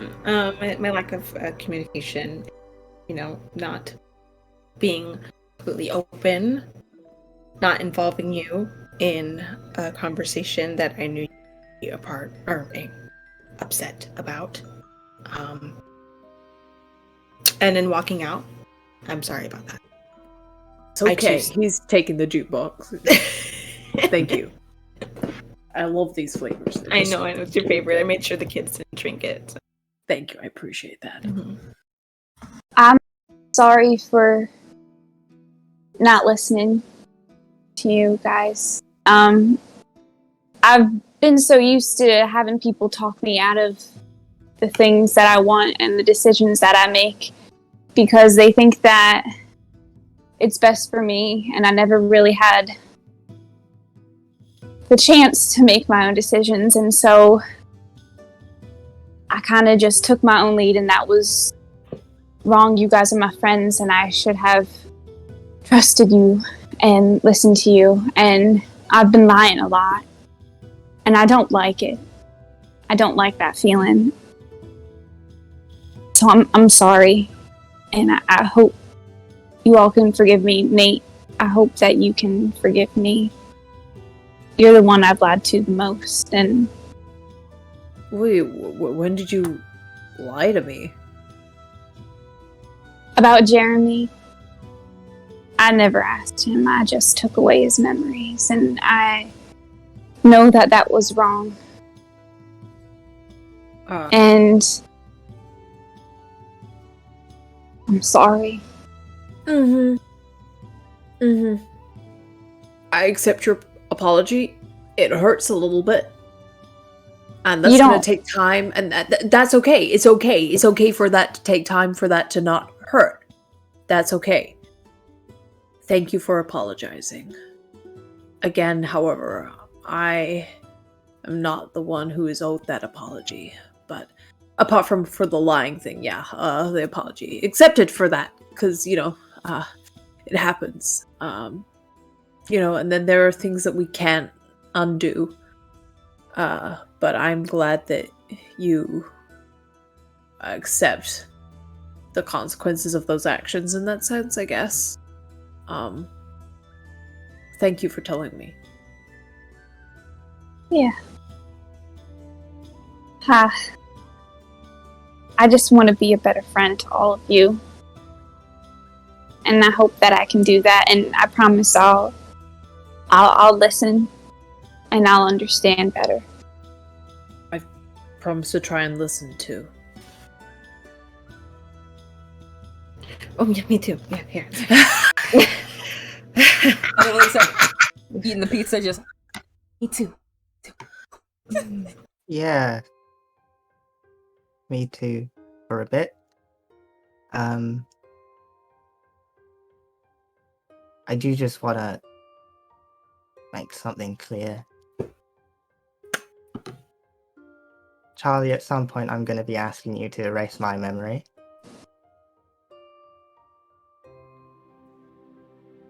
Can't do that right now. because there's some stuff going on with me, so I need to work out what that is and how to fix that first. But when I have, I would like to not know. Patty's gonna reach her hand over and put it on Steve's, and given the conversations that we've had before, I think you're doing what's best for you. Yeah, dude. I'm sorry for yelling that choice at you the other night, but you know, if that's what's going to be good for you, then you should do it. Yeah. But you know, what's the thing that you can't do it for right now? Because there were your text. Like usually, you don't message me unless it's like I came around the house and it's a tip. I would take this off. You know, the text was a slightly different thing. I'll get to that later. I meant this just like my fists. You know how they glow. The tattoo. And in your shoulder, yeah. Yeah. It's more like a binding. Yeah. okay, well, sorry to interrupt. Then I desperately need some help. Then, we need to help. The beast that everything's been talking about. So I left a message for the Fae, and they took me to the forest. And the beast is targeting unicorns. It's already killed one of them, and it's going after the rest of the herd. Oh my god. So. Okay. The problem is that unicorns maintain the balance with their wishes and stuff. They're incredibly rare. The beast could make them extinct if we don't step in. The Fae have asked us to step in. Okay. This area do we have to do that right this second? No. Okay. It's just good to know. That's definitely something we'll focus on. I think the sooner the better. It moves quickly. Well, okay. And I need to work out how to have the eyes, and I haven't worked that out yet. I have kind of the eyes, but not quite the eyes. Like, I mean, I get the. I want to help, but also, you know, the more I do this stuff, the more I get stuck. Yeah, that's how it works. Steve, it's entirely up to you, but I'm really scared. I really don't want to do it alone. You're not going to. You're not going to be alone. I mean, that the three of you are like, you know, you're a team. Dude, you beat up a giant frog. I got lucky. I don't think so. I think I got lucky. Dude, I hurt a lot. Like I've hurt myself before, but that hurt a lot. I could have straight up died. Yeah. And I didn't because of you. So I get that, but like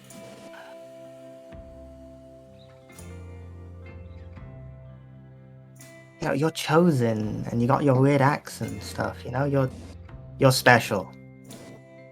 And Charlie, your life has been leading up to this. You always believed in this stuff. You've been seeking it out all the time. And this is like the fruition of all of your efforts. And Patty, you power couple hunter duo back in the day and decade veteran. Getting back in the game. You know, you three are special. Some people don't want to be special. Some people just want to be normal. And that's me.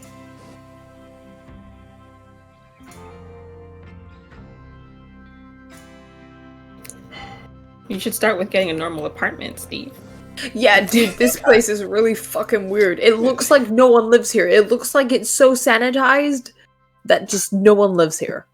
Steve. I don't use a lot of it. I mean, this kind of it leads on to kind of why I needed your help. Yeah. So there was some issues with my birth certificate, like the dates were wrong and stuff at the hospital, so I need to get mine, the original. The thing is, I don't. Are you gonna slowly walk over to like a door off in like a corner with a heavy padlock on it? This is the room that has all of the documents and things from my parents and to do with my parents that I don't go in if I can help it.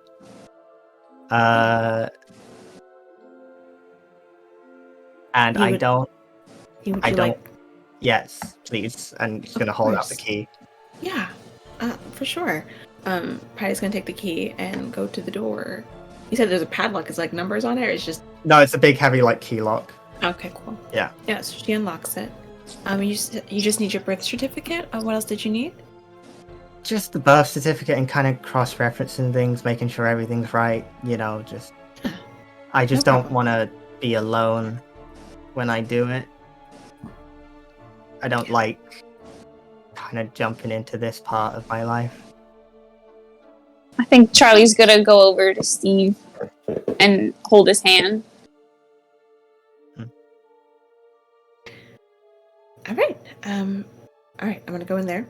I'm gonna grab it. So she unlocks it and opens the door. Starts to walk in. It's like this big, long, like room turned into supply closet, Okay. full of shelves and like dusty files and cabinets and things, Okay.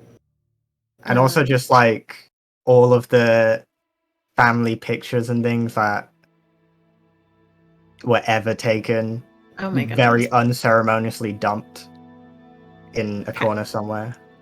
Patty is going to stop for a moment and look at those. And then realize like she's not making much noise.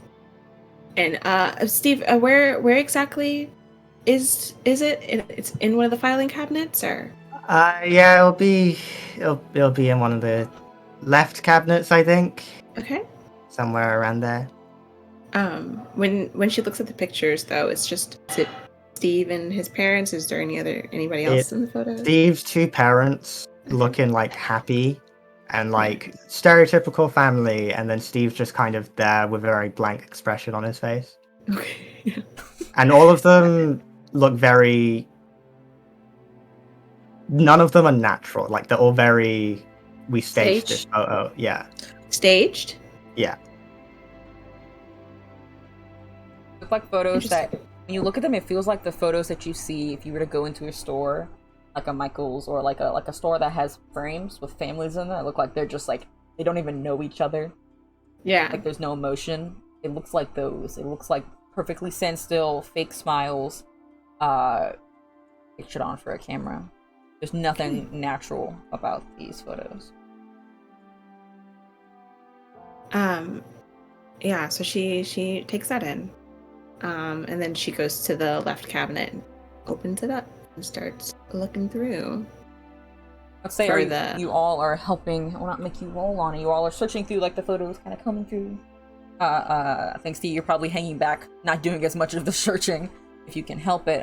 You see all kinds of files about things that you don't even understand, but eventually find one that is kind of, it's in like the bottom of a storage drawer, kind of like thrown in there. It seems almost partially bent, uncared, but when you open it up, it does have a birth certificate in it. And a few other little files. Okay. So she just grabs that and whatever's behind it. You said a few others. The other things She just inside grabs- this envelope. Yeah, inside the Yeah, she just picks up folder. the entire envelope. Yeah. Get the whole folder. Yeah. Okay. I found it. It looks like it's in here. Okay. You just bring it out. We can lock the rest of it back up. Sure.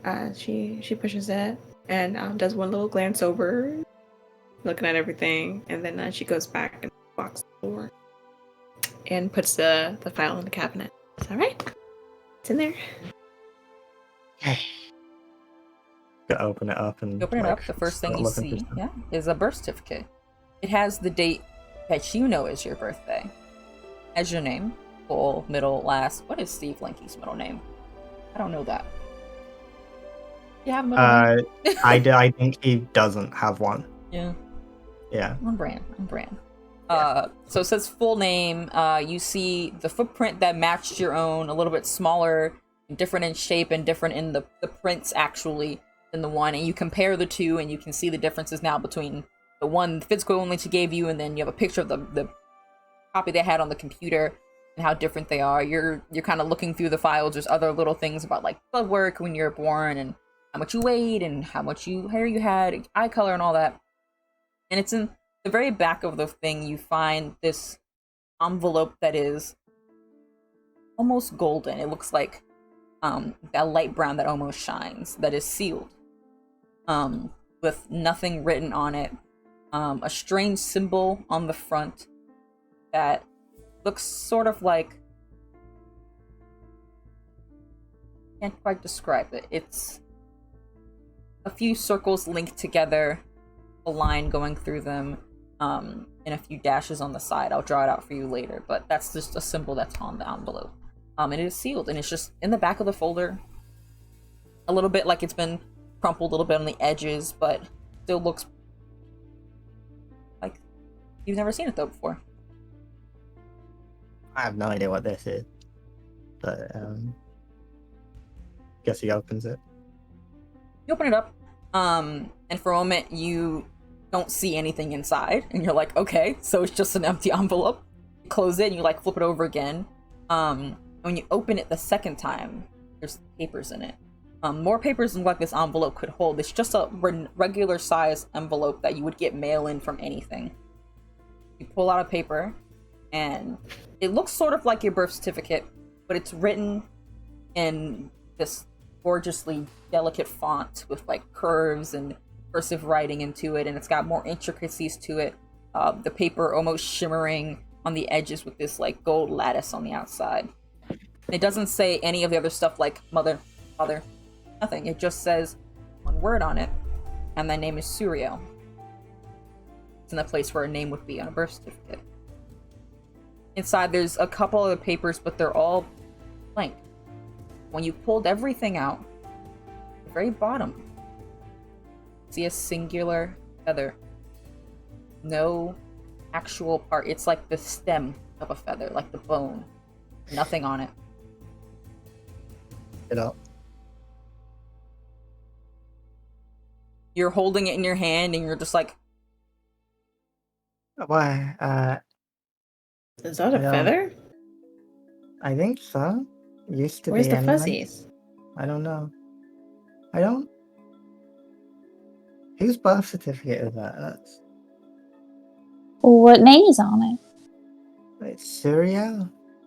But there's nothing. There's no other information. I don't know. Maybe it's a relative?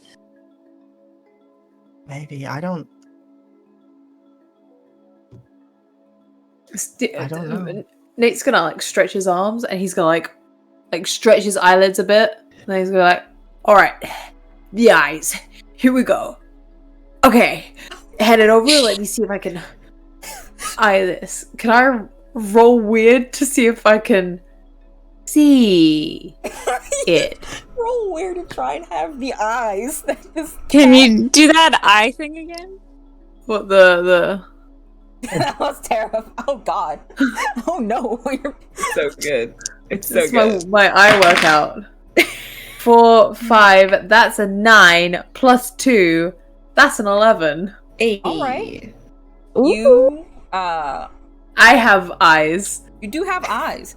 You look over at the envelope and you look through all the papers. The ones that were all blank still remain all blank. The certificate thing in itself still looks the same. And your eyes didn't seem to do anything with this. Ah. You do notice though, when you look up at Steve, feathers covered in all the fluff that it normally has. Ooh. And that is where we're ending today's episode of Paragon Dust. Oh boy. So thank you all so much for coming. Thank you all so much for playing. You guys made this amazing. Wait, No waiting. Damn. This is a bit of a different episode. I hope you still had fun. We'll get back into the hunting of the monsters and the solving of the mysteries next time. Though I do believe we've asked plenty of questions today and got plenty of answers. So yeah. Let Reese face. Wow. A few more questions. So, it's been a great time, guys. Thank you guys so much for hanging out. Be sure to join us on Friday for Frankenpunk. I'm in it. What? I forget who else is in it. Me. You're in it.